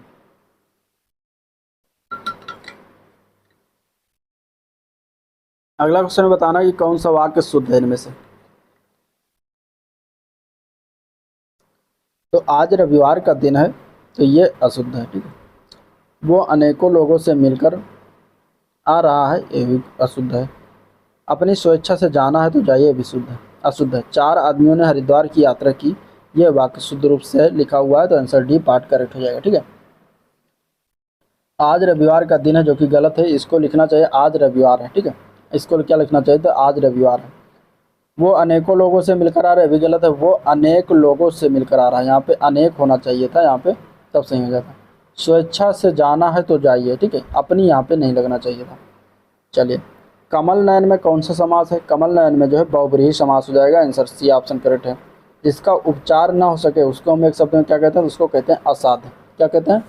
असाध्य कहते हैं। आंसर इसका हो जाएगा बी पार्ट, ठीक है। अब प्रैक्टिस नंबर 10 देखते हैं। भूदर्भ का सही संधि विच्छेद क्या होगा? तो इसका संधि विच्छेद होता है भू प्लस उधर्भ। आंसर बी पार्ट हो जाएगा, ठीक। इसमें कौन सा संधि है? तो ये दीर्घ स्वर संधि का उदाहरण है। नियत और नियत, नियत और नियत शब्द का सही अर्थभेद का चयन करना है। नियत मीन्स क्या होता है? नियत मीन्स क्या होता है? तो नियत मीन्स होता है निश्चित और नियत मीन्स होता है इरादा। तो यहाँ पे आंसर हो जाएगा सी ऑप्शन करेक्ट, ठीक है। अगला क्वेश्चन है कौन सा शब्द जो है खर के लिए प्रयुक्त नहीं होता? खर की अगर हम बात करें इनमें से कौन सा प्रयुक्त नहीं होता? तो डी पार्ट जो है खरा। खरा शब्द जो है खर के लिए प्रयुक्त नहीं होता, जबकि दुष्ट, गधा, तिनका इस सब के लिए खर का प्रयोग करते हैं। वृक्ष शब्द का पर्यायवाची क्या है इसमें से? तो वृक्ष का पर्यायवाची इसमें से पादप हो जाएगा। आंसर इसका हो जाएगा बी पार्ट करेक्ट। सन्यासी का विलोम शब्द क्या होता है? सन्यासी का विलोम शब्द होता है गृहस्थ। आंसर बी पार्ट हो जाएगा, ठीक है। निम्नलिखित में से किस शब्द में तद्धित प्रत्यय लगा हुआ है? तद्धित प्रत्यय की बात करें तो कृपालु शब्द में तद्धित प्रत्यय लगा हुआ है, ठीक है। कृपाल में कृपा प्लस आलू, ये कृपा प्लस आलू से बना हुआ है, और आलू क्या है? एक प्रत्यय है। मूल शब्द इसमें कृपा है, ठीक है। तो यहाँ पे तद्धित प्रत्यय लगा हुआ है। नेक्स्ट क्वेश्चन, निम्नलिखित शब्दों में से तद्भव शब्द को पहचानना है। इनमें से तद्भव शब्द कौन सा है, तो वो है आलस। आलस जो है तद्भव शब्द आता है। इसका तत्सम क्या होता है, आलस्य होता है, आलस्य। ठीक है। अगला क्वेश्चन है, व्याकरण का वो विभाग जिसमें शब्दों के भेद, रूप, बनावट आदि का वर्णन होता है, वो क्या कहलाता है, तो उसको हम क्या कहते हैं, उसको हम कहते हैं शब्द विचार। आंसर इसका ये पार्ट हो जाएगा। बच्चे बस से पाठशाला जाते हैं, इस वाक्य में कौन सा कारक है, तो इस वाक्य में कारक की बात है तो करण कारक दिया गया है। आंसर इसका सी बी पार्ट करेक्ट हो जाएगा। उच्च कुल में पैदा व्यक्ति को हम क्या कहते हैं शब्द में, तो उसको हम कहते हैं कुलीन। आंसर डी पार्ट हो जाएगा। ठीक है। कहानी शब्द का बहुवचन क्या है, कहानी का बहुवचन होता है कहानियाँ, जो कि बी पार्ट में दिया गया है। निम्नलिखित में से कौन सा शब्द स्त्रीलिंग नहीं, इनमें से, तो स्त्रीलिंग शब्द की बात करेंगे तो इसमें डी पार्ट है दिन। दिन शब्द जो होता है वो पुल्लिंग शब्द होता है, ना कि स्त्रीलिंग। तो दिन शब्द क्या है, पुल्लिंग शब्द है। अगला क्वेश्चन है, इसमें रूप के अनुसार क्रिया विशेषण के कितने प्रकार के होते हैं, तो क्रिया विशेषण के 3 प्रकार के होते हैं। आंसर हो जाएगा इसका डी सी ऑप्शन करेक्ट। ठीक है। मूल क्रिया विशेषण, यौगिक क्रिया विशेषण और कारक क्रिया विशेषण रूप के अनुसार होते हैं, तो आंसर सी पार्ट हो जाएगा। नेक्स्ट क्वेश्चन है, सब कोई सर्वनाम किस प्रकार का उदाहरण, तो सब कोई की अगर हम बात करें तो ये संयुक्त सर्वनाम का उदाहरण है। आंसर डी पार्ट हो जाएगा। सही शब्द को इसमें पहचानना है, तो इसमें से जो बी पार्ट लिखा षड्यंत्र, ये सही रूप से लिखा, बाकी सारे गलत लिखा है। ठीक है। एक वाक्य में विराम चिन्ह का गलत प्रयोग हुआ और किसमें प्रयोग हुआ गलत, ये बताना। ठीक है। इस तरीके से है, तो वो नहीं जानता कि मैं क्या कहना चाहता, तो ये सही है। ठीक है। क्या आपने क्या कहा था, तो मैंने नहीं सुना, ये भी सही जो है, इसमें विराम चिन्ह लगा हुआ है। उत्तर प्रदेश की राजधानी बताओ, यहाँ पे जो है विराम चिन्ह गलत लगा हुआ है, तो यहाँ पे आंसर यही सी पार्ट हो जाएगा। चूँकि ये क्वेश्चन पूछा जा रहा है तो यहाँ पे क्वेश्चन मार्क होना चाहिए था। ठीक है। अगला क्वेश्चन है, दीर्घ का वर्ण विच्छेद क्या होगा, तो दीर्घ का वर्ण विच्छेद जब करेंगे तो द, री और ग और आ आएगा, जो कि ए पार्ट में दिया गया है, तो ये आंसर इसका हो जाएगा ए पार्ट। हल्दी घाटी के रचनाकार कौन है, हल्दी घाटी के रचनाकार की अगर हम बात करेंगे तो श्याम नारायण पांडे हैं। आंसर सी पार्ट हो जाएगा। अब 19-20 जो है गद्यांश को पढ़ के आंसर देना, तो पढ़िएगा। हम क्वेश्चन की तरफ चलते हैं। 19वां क्वेश्चन है, कला और जीवन अन्योश्रायित है, इसका तात्पर्य क्या है, तो इसका अर्थ होता है एक दूसरे पर आश्रित है। ठीक है। कौन सी कला श्रेष्ठ मानी गई है, तो इसमें से अगर देखा जाए तो जो जीवनोपयोगी हो उस कला को श्रेष्ठ मानते हैं। श्याम गौर किम कहो बरखानी, गिरा अनयन नयन बिन पानी, इसमें कौन सा भाव है, इसमें भाव की बात करें तो इसमें मधुर भाव आएगा। आंसर डी पार्ट हो जाएगा। ठीक है। अगला क्वेश्चन है, इसमें दिया गया कि अधिसूचना के संदर्भ में कौन सा कथन गलत है, अधिसूचना के संदर्भ में कौन सा कथन इनमें से गलत दिया गया है, तो इसमें अगर हम देखेंगे तो सामान्यतः यह गजट में प्रकाशित होता है, तो ये तो सही है। इसमें प्रेषक का उल्लेख होता है, जो कि गलत है। इसमें प्रेषक का उल्लेख नहीं होता अधिसूचना के संदर्भ में। ठीक है। बाकी ये राष्ट्रपति अथवा राज्यपाल की ओर से जारी मानी जाती है, भी सही है। इसे विज्ञप्ति भी कहा जाता है, भी सही है। तो आंसर इसमें बी पार्ट हो जाएगा। अगला क्वेश्चन, उड़ती चिड़िया के पंख गिनना, इस मुहावरे का क्या अर्थ है, उड़ती चिड़िया के पंख गिनने मुहावरे का अर्थ है विशेष जानकारी प्राप्त करना। गंगा क्यों टेढ़ी चलती हो, दुष्टों को शिव कर देती हो, इस वाक्य में कौन सा अलंकार है, तो इस वाक्य में अगर हम देखें तो इसमें व्याज स्तुति अलंकार है। Answer B part. इतना कठिन पूछा नहीं जाएगा, तो इसमें आंसर हो जाएगा बी पार्ट करेक्ट। ठीक है। अवधि का निजी छंद क्या है, तो अवधि का निजी छंद बरवे है। आंसर ए पार्ट करेक्ट हो जाएगा। विस्मय स्थायी भाव किस रस में होता है, विस्मय स्थायी भाव जो होता है ये जो है अद्भुत रस में होता है। आंसर सी पार्ट करेक्ट हो जाएगा। ठीक है। निम्नलिखित में से कौन सा शुद्ध वाक्य इनमें से है, शुद्ध वाक्य की बात करेंगे तो ये किसके हस्ताक्षर हैं, ये जो है शुद्ध वाक्य शुद्ध रूप से लिखा, बाकी सारे गलत लिखे हुए हैं। उसने भगवान की मूर्ति के दर्शन किए होना चाहिए था। ठीक है। वो प्रातः काल घूमने जाता है, यहाँ पे समय गलत लिखा हुआ है, मतलब व्यर्थ में लिखा हुआ है। अध्यापक ने छात्र गणों को पढ़ाया, जो कि गलत है, यहाँ पे छात्रों होना चाहिए था। ठीक है। कृताकृत्य में कौन सा समास है, तो कृताकृत्य में आंसर हो जाएगा इसका सी पार्ट कर्मधारय समास आएगा। आंसर सी पार्ट करेक्ट हो जाएगा। जिसे जीता ना जा सके उसके लिए एक शब्द क्या है, तो जिसको हम जीत नहीं सकते उसके लिए एक शब्द का प्रयोग करते हैं अजय। शिखा का कौन सा अर्थ गलत है इनमें से, शिखा का अगर हम बात करें तो शिक्षा नहीं होता, बाकी दीपक की लो, कलंगी और शिखर ये सभी जो है शिखा का अर्थ होता है, तो आंसर ये हो जाएगा। अब प्रैक्टिस नंबर 11 को देखते हैं।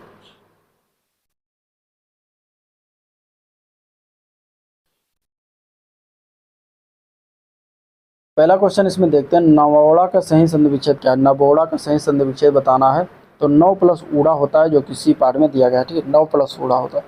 और अगर हम बात करें तो किस प्रकार का संधि है, तो एक गूढ़ स्वर संधि का उदाहरण है। जिसके हृदय में ममता ने, उसके लिए एक शब्द क्या है, तो उसको हम कहते हैं निर्मम। क्या कहते हैं? निर्मम कहते हैं। अणु का अर्थ क्या होता है? परंतु अणु का अर्थ कण होता है। ये समरूपी भिन्नार्थक शब्द हैं, तो अणु का अर्थ क्या हो जाएगा यहाँ पे बताना है। तो अणु का अर्थ होता है पीछे, ठीक है, आंसर बी पार्ट हो जाएगा। सैंधव का आशय निम्न में से कौन सा नहीं है? सैंधव शब्द का आशय की अगर हम बात करें तो सोना नहीं होता, बाकी नमक, घोड़ा, समुद्र ये सभी होते हैं। निम्नलिखित में से कौन सा शब्द जो है पताका का पर्यायवाची नहीं है इनमें से? तो पताका का पर्यायवाची की बात करेंगे तो प्रस्तर नहीं होता, आंसर हो जाएगा इसका जो है सी पार्ट करेक्ट। पाश्चात्य का विलोम शब्द बताना है। पाश्चात्य का विलोम शब्द होता है पौर्वात, आंसर ए पार्ट हो जाएगा, ठीक है। अतिवृष्टि का सबसे युक्त विलोम क्या हो जाएगा? अतिवृष्टि का विलोम होता है अनावृष्टि, आंसर ए पार्ट हो जाएगा। धड़ाक में कौन सा प्रत्यय है? धड़ाक में अगर प्रत्यय की बात करें तो आक प्रत्यय लगा हुआ है, आंसर बी पार्ट करेक्ट हो जाएगा, ठीक है। करपट का तद्भव रूप क्या है? करपट का तद्भव रूप की बात करेंगे तो कपड़ा होता है, आंसर डी पार्ट करेक्ट हो जाएगा, ठीक है। कपूर, कर्पूर जो है, कर्पूर का जो है ये क्या है? तद्भव रूप है कपूर। समूहवाचक शब्द कौन सा है इनमें से? तो सेना शब्द क्या होता है? समूहवाचक शब्द होता है, ठीक है। कानो सुनी बात पर यकीन मत करो, रेखांकित पद का कारक बताना। अब कानो सुनी में कौन सा कारक है? तो इसमें करण कारक का प्रयोग किया गया। जिसका जन्म कन्या के गर्भ से हुआ हो उसको हम क्या कहते हैं? तो उसको हम कहते हैं कानीन, आंसर इसका बी पार्ट करेक्ट हो जाएगा। पंडित शब्द का स्त्रीलिंग रूप क्या होता है? तो पंडित शब्द का स्त्रीलिंग रूप होता है पंडिताइन, आंसर इसका हो जाएगा ए ऑप्शन करेक्ट, ठीक है।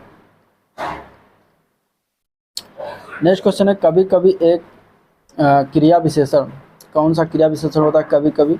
तो कभी कभी एक कालवाचक क्रिया विशेषण है, आंसर इसका हो जाएगा डी पार्ट करेक्ट। रचना की दृष्टि से क्रिया के कितने भेद होते हैं?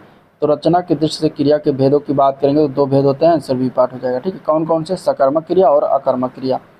अगला क्वेश्चन इसमें दिया गया है कि मैंने अपना घर मटमैले रंग का रंगवाया है। इसमें मटमैला शब्द क्या है? तो मटमैला शब्द इसमें क्या है? इसमें विशेषण है, आंसर ए पार्ट हो जाएगा, ठीक है। निम्नलिखित में से कौन सा शुद्ध शब्द है इनमें से? शुद्ध शब्द की अगर हम बात करेंगे तो इसका आंसर हो जाएगा सी ऑप्शन आशीर्वाद, जो शुद्ध शब्द सी ऑप्शन में लिखा हुआ है। उद्यान का शुद्ध वर्ण विच्छेद क्या होता है? तो उद्यान का होता है उ, द्या, या और बड़ा आ और ना और आ होता है, जो कि सी पार्ट में लिखा हुआ है, ठीक है। निम्न में से महाप्राण व्यंजन कौन सा है? तो महाप्राण व्यंजन इसमें घा हो जाएगा, आंसर सी पार्ट हो जाएगा, ठीक है। महाप्राण होता है और शेष वर्ण जितने हैं पा, चा, वा ये सभी क्या है? अल्प प्राण है। महाप्राण व्यंजनों में उच्चारण में हकार जैसी ध्वनि विशेष रूप से होती है और इसमें जो है सांस जो है अधिक मात्रा में निकलती है। तो प्रत्येक वर्ग का दूसरा और चौथा वर्ण क्या होता है? महाप्राण होता है, और उस व्यंजन जो है समस्त वो क्या होता है? महाप्राण होते हैं। प्रेमचंद के किस उपन्यास का प्रमुख पात्र सूरदास है? तो प्रेमचंद की अगर हम बात करें तो रंगभूमि उपन्यास का प्रमुख पात्र कौन है? सूरदास है, ठीक है। अब गद्यांश को पढ़िएगा, गद्यांश के हम क्वेश्चन देखते हैं। सदियों से कुचले लाखों तूफान हमने पद तल थे, इस कथन में तूफान का क्या भाव है? तो इस तूफान का भाव है कठिनाइयाँ, आंसर ए पार्ट हो जाएगा, ठीक है। अंडमान से कश्मीर है भारत में, ये इसका क्या अर्थ है? तो इसका अर्थ होता है दूरस्थ राज्य, ठीक है। हम भारतीय जिधर भी अपने कदम बढ़ाते हैं वहाँ पर क्या होता है? तो वहाँ पर जो है शुभ कार्य होते हैं, आंसर सी पार्ट करेक्ट हो जाएगा। निम्नलिखित में से किसके अंतर्गत नियुक्ति, छुट्टियों की स्वीकृति तथा पद वृद्धि आदि की सूचनाएं दी जाती हैं? तो इसका आंसर क्या है? तो वो कार्यालय आदेश के अंतर्गत दिया जाता है, डी पार्ट करेक्ट हो जाएगा, ठीक है। एक आंख न भाना, इसका अर्थ क्या होता है? तो इसका अर्थ होता है बिल्कुल अच्छा न लगना, आंसर डी पार्ट करेक्ट हो जाएगा। बीती विभावरी जागरी, अम्बर पनघट में डुबो रही ताराघट ऊषा नागरी, यहाँ पे कौन सा अलंकार प्रयोग किया गया ये बताना। तो इसमें जो है रूपक अलंकार है, आंसर हो जाएगा इसका सी ऑप्शन करेक्ट, ठीक है। यहाँ पे अंबर उपमेय पर पनघट उपमान का, तारा उपमेय पर घट उपमान का तथा ऊषा उपमेय पर नागरी उपमान का अभेद आरोप है, तो यहाँ पे रूपक अलंकार हो जाएगा। रहमन चुप है बैठी हैं देख दीनन के फेर, जब नीके दिन आई है बनत न लगी है बैर। तो यहाँ पे कौन सा छंद है? ये कौन सा प्रकार का छंद है? तो ये एक प्रकार का दोहा है, ठीक है, रहीम जी का। तो आंसर इसका हो जाएगा ए ऑप्शन कर। हमारा समाज उन्नति के पथ में, इस वाक्य में किस प्रकार की अशुद्धि है? तो इसमें कारक संबंधी अशुद्धि है, आंसर बी पार्ट हो जाएगा, ठीक है। दिए वाक्य में पथ में प्रयोग किया गया जिसके स्थान पर पथ पर होना चाहिए था, तो यहाँ पे पथ पर होना चाहिए था, ठीक है। पथ भ्रष्ट में कौन सा समास है? तो पथ भ्रष्ट में तत्पुरुष समास हो जाएगा, आंसर इसका सी ऑप्शन करेक्ट हो जाएगा। निम्न वाक्य में प्रश्न चिन्ह कौन सा एक अपेक्षित है, इनमें बताना है, ठीक है। किस वाक्य में प्रश्न चिन्ह अपेक्षित है? तो इसमें से अगर हम देखेंगे तो आप कहाँ के रहने वाले हैं, यहाँ पे क्या है? यहाँ पे प्रश्न चिन्ह लगा सकते हैं, आंसर इसका बी ऑप्शन करेक्ट हो जाएगा, ठीक है। चलिए अगला प्रैक्टिस सेट देखते हैं। प्रैक्टिस सेट नंबर जो है 12 है, और इसमें अगर हम देखें 12वां प्रैक्टिस सेट का पहला क्वेश्चन, तो इसमें भी दिया गया है महेंद्र का सही संधि विच्छेद बताना। महेंद्र का संधि विच्छेद की अगर हम बात करेंगे तो क्या हो जाएगा, तो इसका आंसर हो जाएगा ए पार्ट महा प्लस इंद्र होता है, महेंद्र बनता है, जो कि ये गुण स्वर संधि का उदाहरण है। ठीक है। रंगमंच के पर्दे के पीछे का स्थान को क्या कहते हैं, तो उसको हम कहते हैं नेपथ्य। आंसर बी पार्ट हो जाएगा। जिसे बुलाया न गया उसके लिए प्रयुक्त होने वाला एक शब्द क्या है, तो उसके लिए जो है अनाहुत शब्द हो जाएगा। ठीक है। अनिष्ट का अर्थ क्या होता है, परंतु अनिष्ट का अर्थ जो है निष्ठाहीन होता है, और ये समरूपी भिन्नार्थक शब्द हैं। तो अनिष्ट का अर्थ क्या हो जाएगा, तो अनिष्ट का अर्थ होता है हानि, और दूसरा अनिष्ट का अर्थ होता है समरूपी जो है निष्ठाहीन। एक का अर्थ पुराना है, और इसका हम बात करें तो चिर का अर्थ क्या हो जाता है, पुराना होता है। ठीक है। तो चिर हो जाएगा आंसर, इसका डी पार्ट करें। ठीक है। अलंकेश शब्द के पर्यायवाची बताना, तो अलंकेश जो है कुबेर का पर्यायवाची है, ये आंसर सी पार्ट इसका करेक्ट हो जाएगा। बादल के पर्यायवाची की बात करेंगे तो मेघ, नीरद, जलद, घन आदि होता है। चपला का पर्यायवाची विद्युत, बिजली और दामिनी आदि होता है। प्रच्छन्न शब्द का विलोम क्या होता है, प्रच्छन्न शब्द का विलोम होता है प्रतिपन्न। क्या होता है, प्रतिपन्न होता है। आंसर बी पार्ट करेक्ट हो जाएगा। आहट, आवट और आस आदि किस प्रकार के तद्धित प्रत्यय हैं, तो आहट, आवट और आदि भाववाचक तद्धित प्रत्यय के उदाहरण है, तो आंसर इसका हो जाएगा भाववाचक। गधा का तत्सम रूप क्या होता है, तो गधा का तत्सम रूप होता है गर्धप, जो कि डी पार्ट में लिखा हुआ है। निम्नलिखित में से किस एक का अर्थ सोना होता है, इसमें से स्वर्ण, तो इसमें से अगर देखा जाए तो हाटक का अर्थ क्या होता है, सोना होता है। ठीक, वो अगले साल आएगा, इस वाक्य में कौन सा कारक है, तो इस वाक्य में कारक की बात करें तो इसमें अधिकरण कारक है। आंसर इसका सी ऑप्शन करेक्ट हो जाएगा। अपना उद्देश्य पूर्ण होने पर संतुष्ट ऐसे व्यक्ति के लिए एक शब्द क्या है, तो अपना उद्देश्य पूर्ण होने पर संतुष्ट ऐसे व्यक्ति के लिए एक शब्द है कृतार्थ। आंसर डी ऑप्शन करेक्ट हो जाएगा। ठीक है।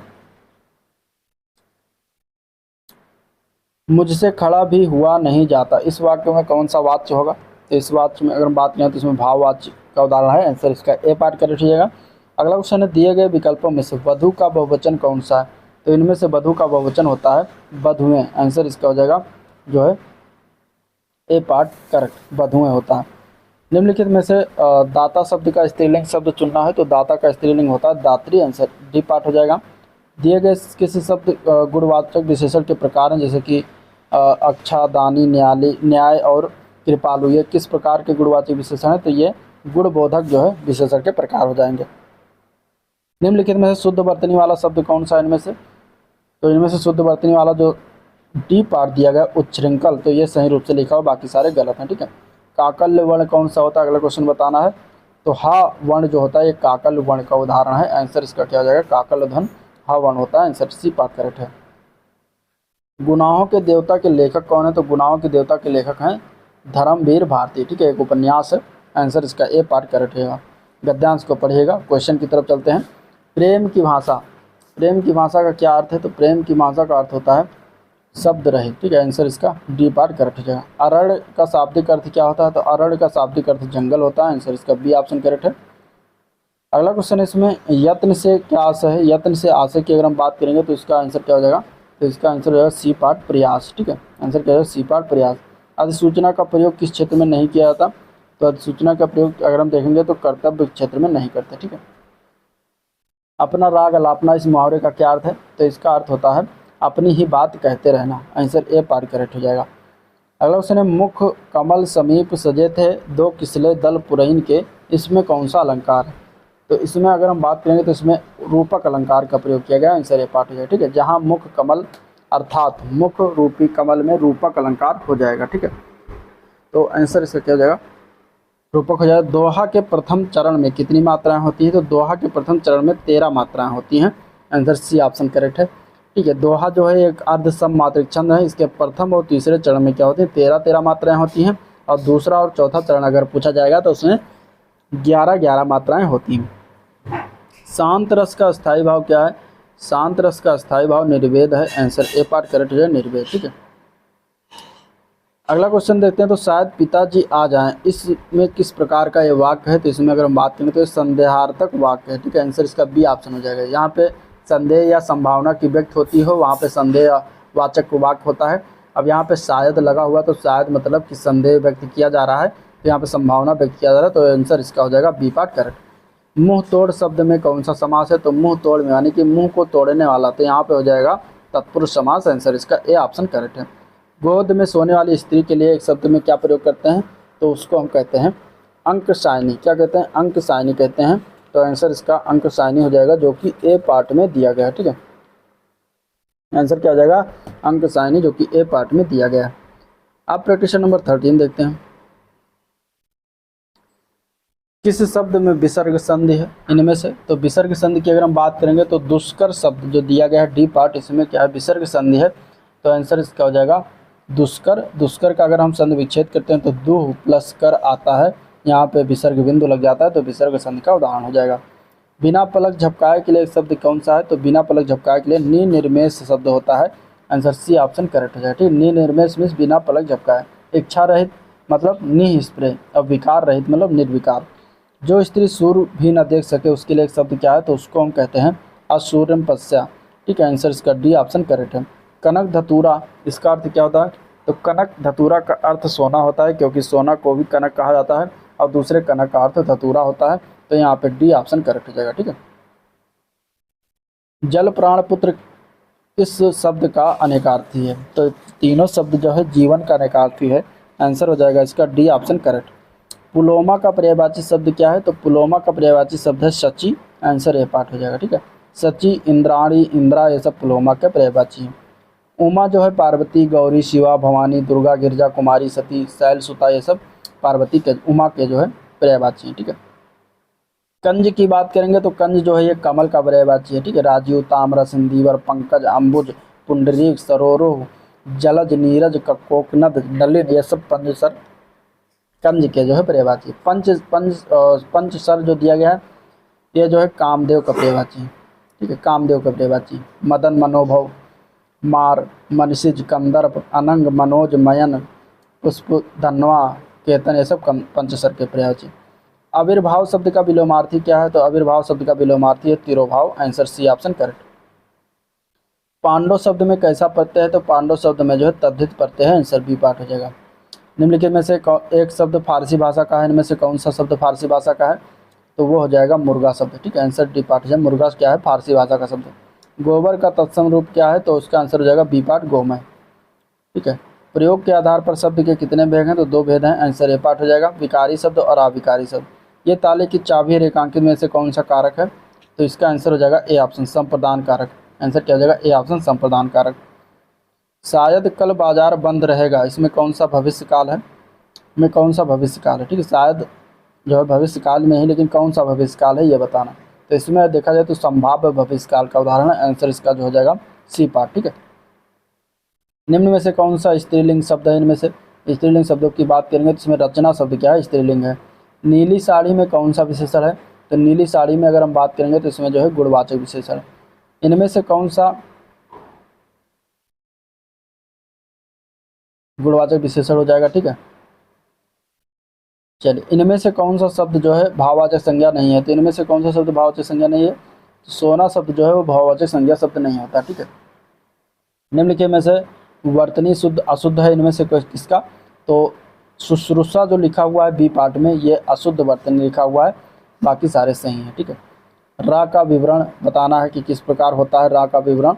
तो रा में अगर हम देखेंगे तो वत्सर्य ध्वनि है, लुंठित वर्ण होता है, सघोष वर्ण होता है, अल्प प्राण व्यंजन के अंतर्गत आता है। तो आंसर ए पार्ट करेक्ट हो जाएगा। उर्वशी किसकी रचना है, तो उर्वशी जो है ये रामधारी सिंह दिनकर की रचना है। आंसर इसका बी ऑप्शन हो जाएगा।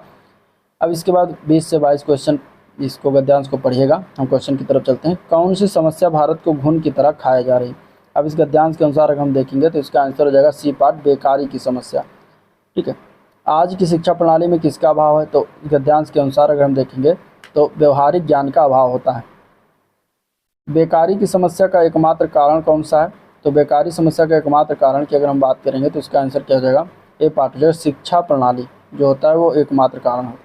पत्र के संबंध में निम्नलिखित में से किसको अभिवादन कहते हैं, तो पत्र के संबंध में अगर देखा जाए तो आंसर हो जाएगा बी पार्ट, शुभाशीष जो होता है पत्र के संबंध में जो है हम इसको अभिवादन कहते हैं। अपना रंग जमाना, इसको हम जो है एक शब्द इसका अर्थ बताइए। ये मुहावरा, तो अपना रंग जमाने मुहावरे का अर्थ है प्रभावित करना। क्या होता है, प्रभावित करना। आंसर ए पार्ट हो जाएगा।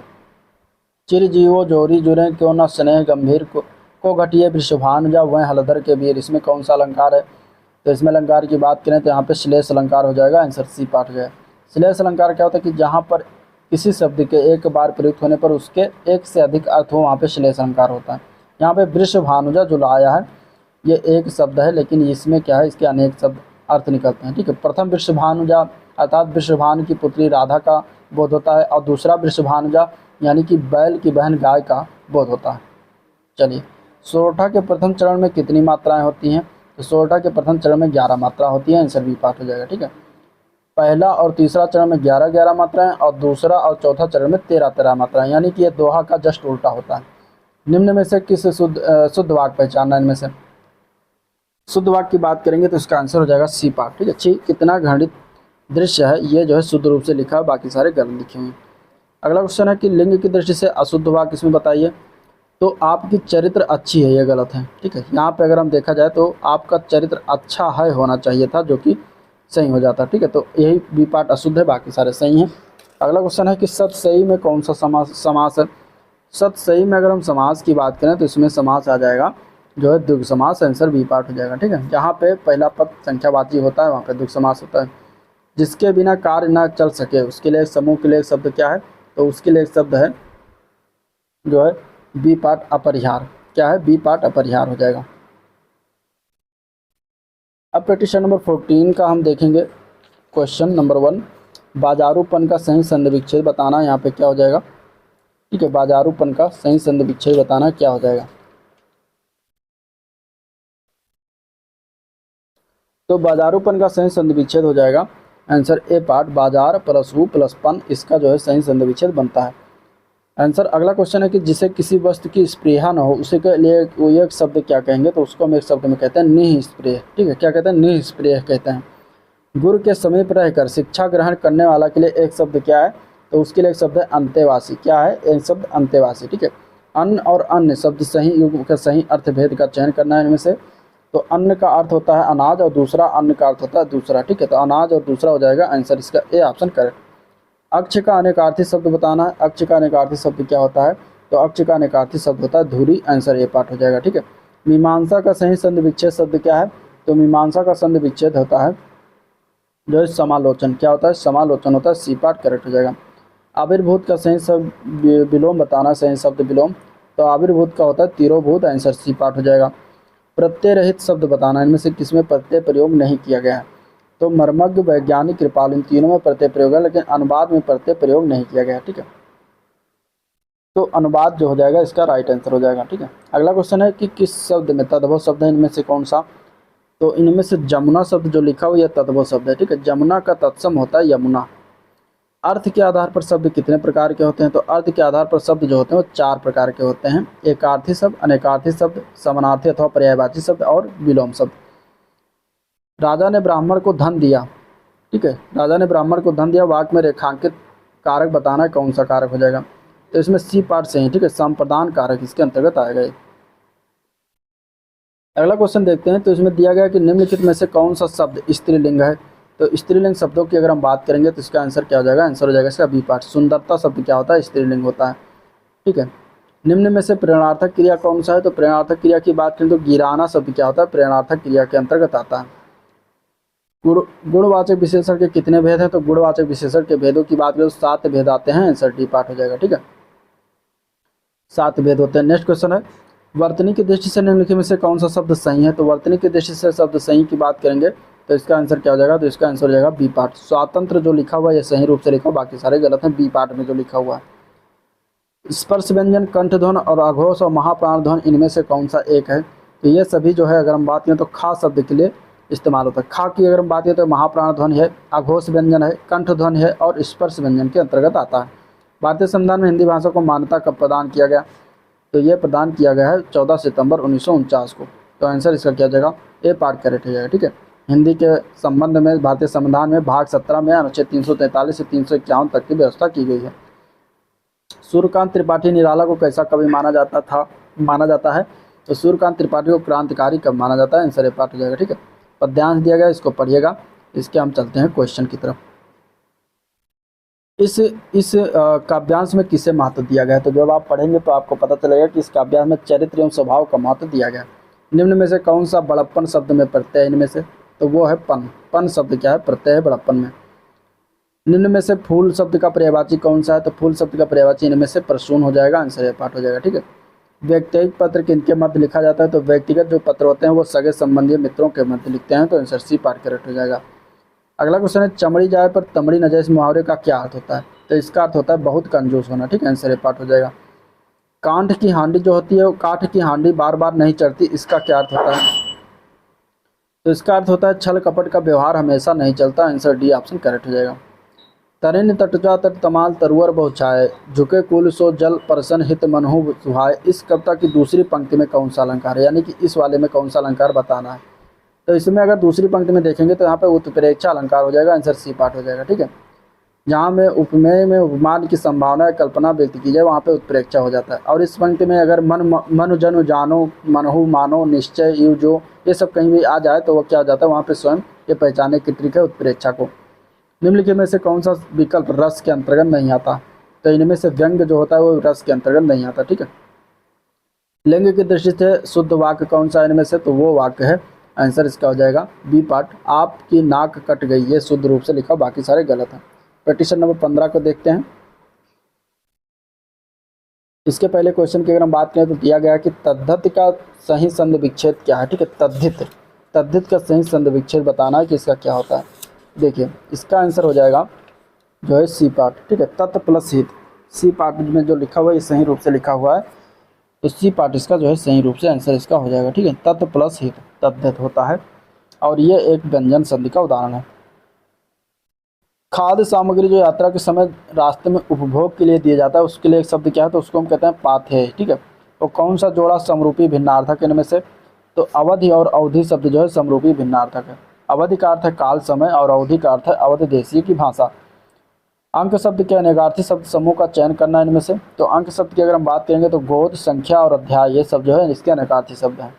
गिर शब्द का पर्यायवाची शब्द नहीं इनमें से कौन सा?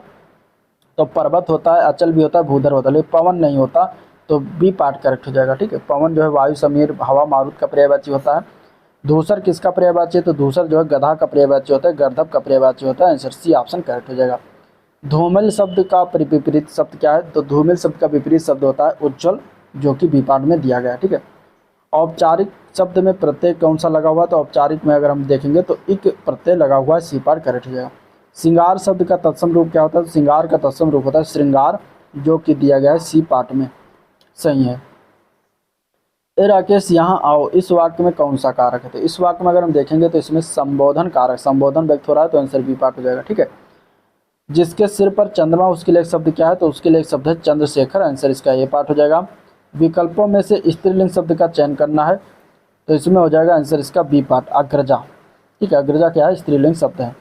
जो शब्द क्रिया की विशेषता बताएं उसे क्या कहते हैं? तो उसको हम कहते हैं क्रिया विशेषण कहते हैं, आंसर इसका ए ऑप्शन करेक्ट है, क्रिया विशेषण। ठीक है, निम्नलिखित वाक्यों में से एक में संयुक्त क्रिया का प्रयोग नहीं हुआ है, किसमें नहीं हुआ है? तो वो क्षण भर में आएगा, इसमें जो है संयुक्त क्रिया का प्रयोग नहीं किया गया। ठीक है, चलिए नेक्स्ट क्वेश्चन। राम लक्ष्मण से पत्र लिखवाता, इस वाक्य में क्रिया का कौन सा रूप है? निम्नलिखित में से सही उत्तर बताना है। तो इसमें अगर देखा जाए तो प्रेरणार्थक क्रिया है, आंसर बी पार्ट हो जाएगा। वो यानी निश्चयवाचक के अपादान कारक का एक वचन रूप क्या होगा? तो इसका होता है उससे। ठीक है, इसका एक वचन रूप क्या होता है? उससे होता है। राज्यपाल में कौन सी संज्ञा है? तो राज्यपाल में अगर हम देखेंगे तो इसमें जो जातिवाचक संज्ञा हो जाएगा, आंसर बी पार्ट है। ठीक है, अशुद्ध शब्द इनमें से कौन सा है? तो अशुद्ध शब्दों की बात करेंगे तो संकट जो सी पार्ट में लिखा हुआ है गलत लिखा हुआ है। ठीक है, संकट जो है सी पार्ट में गलत लिखा हुआ है, संकट को हम इस तरीके से लिखते हैं। निम्न में से कौन सा घोष वर्ण इनमें से है? तो घोष वर्ण की बात करें तो जा शब्द क्या है? घोष वर्ण का उदाहरण है, आंसर इसका ये पार्ट करेक्ट हो जाएगा। तोड़ती पत्थर ये कविता किसकी है? तो ये कविता जो है सूर्यकांत त्रिपाठी निराला की है, आंसर सी पार्ट करेक्ट है। इनके अन्य रचनाओं में अनामिका, परिमल, गीतिका, कुकुरमुत्ता, बेला, अर्चना, आराधना और राग विराग आदि आते हैं। ये गद्यांश है, गद्यांश को पढ़िएगा। हम क्वेश्चन की तरफ चलते हैं। विश्व में शांति क्यों आवश्यक है? तो इसका अगर हम आंसर की बात करें तो दिए गए गद्यांश के अनुसार विश्व में शांति मानव जाति के विकास के लिए आवश्यक है, तो आंसर ए पार्ट करेक्ट है। ठीक है, और इसके अलावा विश्व शांति की स्थापना के लिए सबसे आवश्यक चीज़ें क्या है? तो गद्यांश के अनुसार अगर हम देखते हैं तो आंसर हो जाएगा बी पार्ट, अहिंसा और प्रेम। कठोर से कठोर हृदय को भी कोमल बनाया जा सकता है, इसका अर्थ क्या हो जाता है? तो इसका अर्थ है अहिंसा के द्वारा। किसके द्वारा? अहिंसा के द्वारा। ठीक है, संक्षेपण मूल पाठ से कितने शब्दों में लिखा जाना चाहिए? तो संक्षेपण को मूल पाठ से हम लिखते हैं 1/3 शब्दों में, 1/3। तो आंसर बी पार्ट करेक्ट है। ओखली में सिर देना इस मुहावरे का क्या अर्थ है? तो ओखली में सिर देना इस मुहावरे का अर्थ है मुसीबत झेलना। Answer A part correct. सखिन सहित हर्षि अतिरानी सुखत धानु परा जनु पानी, इसमें अलंकार बताना है। तो अलंकार की अगर हम बात करें तो इसमें उत्प्रेक्षा हो जाएगा, क्योंकि यहाँ पे जनु शब्द आ गया है। तो आंसर सी पार्ट करेक्ट है। भाव जिसके हृदय में रहते हैं उसे क्या कहते हैं? तो उसको कहते हैं आश्रय। आंसर ए पार्ट करेक्ट हो जाएगा। ठीक है। निम्नलिखित में से कौन सा वाक्य अशुद्ध है इनमें से एक? तो अशुद्ध वाक्य की बात करेंगे तो आम सभा में प्रतिनिधि उपस्थित थे, यह गलत है, बाकी सारे सही हैं। ठीक है, क्योंकि इसमें अगर हम देखें इसका शुभ क्या है? सभा में प्रतिनिधि उपस्थित है, यहाँ पे आम लगाना गलत है। ठीक है, बाकी सारे सही हैं। 31 में समास कौन सा है? 31 में जो है संख्या आ रहा है तो यह द्विगु समास हो जाएगा। जिस व्यक्ति पर अभियोग लगाया गया उसको हम एक शब्द में क्या कहते हैं? उसको हम कहते हैं अभियुक्त। आंसर हो जाएगा इसका सी ऑप्शन करेक्ट। ठीक है, तो ये था आज का ओवरऑल वीडियो जिसको हम लोगों ने देखा, डिस्कस किया। अगर वीडियो पसंद आया तो लाइक करिए, चैनल को सब्सक्राइब नहीं किया अभी तो सब्सक्राइब करना मत भूलिएगा, साथ ही साथ अपने दोस्तों में शेयर भी कर दीजिएगा। ठीक है, और वीडियो को एंड करते हैं। इसका जीके जीएस का पोर्शन हम कल या परसों तक हम इसको भी अपलोड कर लेंगे मैराथन क्लास को, तो उसको भी देखिएगा। चलिए आज का वीडियो एंड करते हैं, मिलते हैं नेक्स्ट वीडियो में, तब तक के लिए थैंक यू।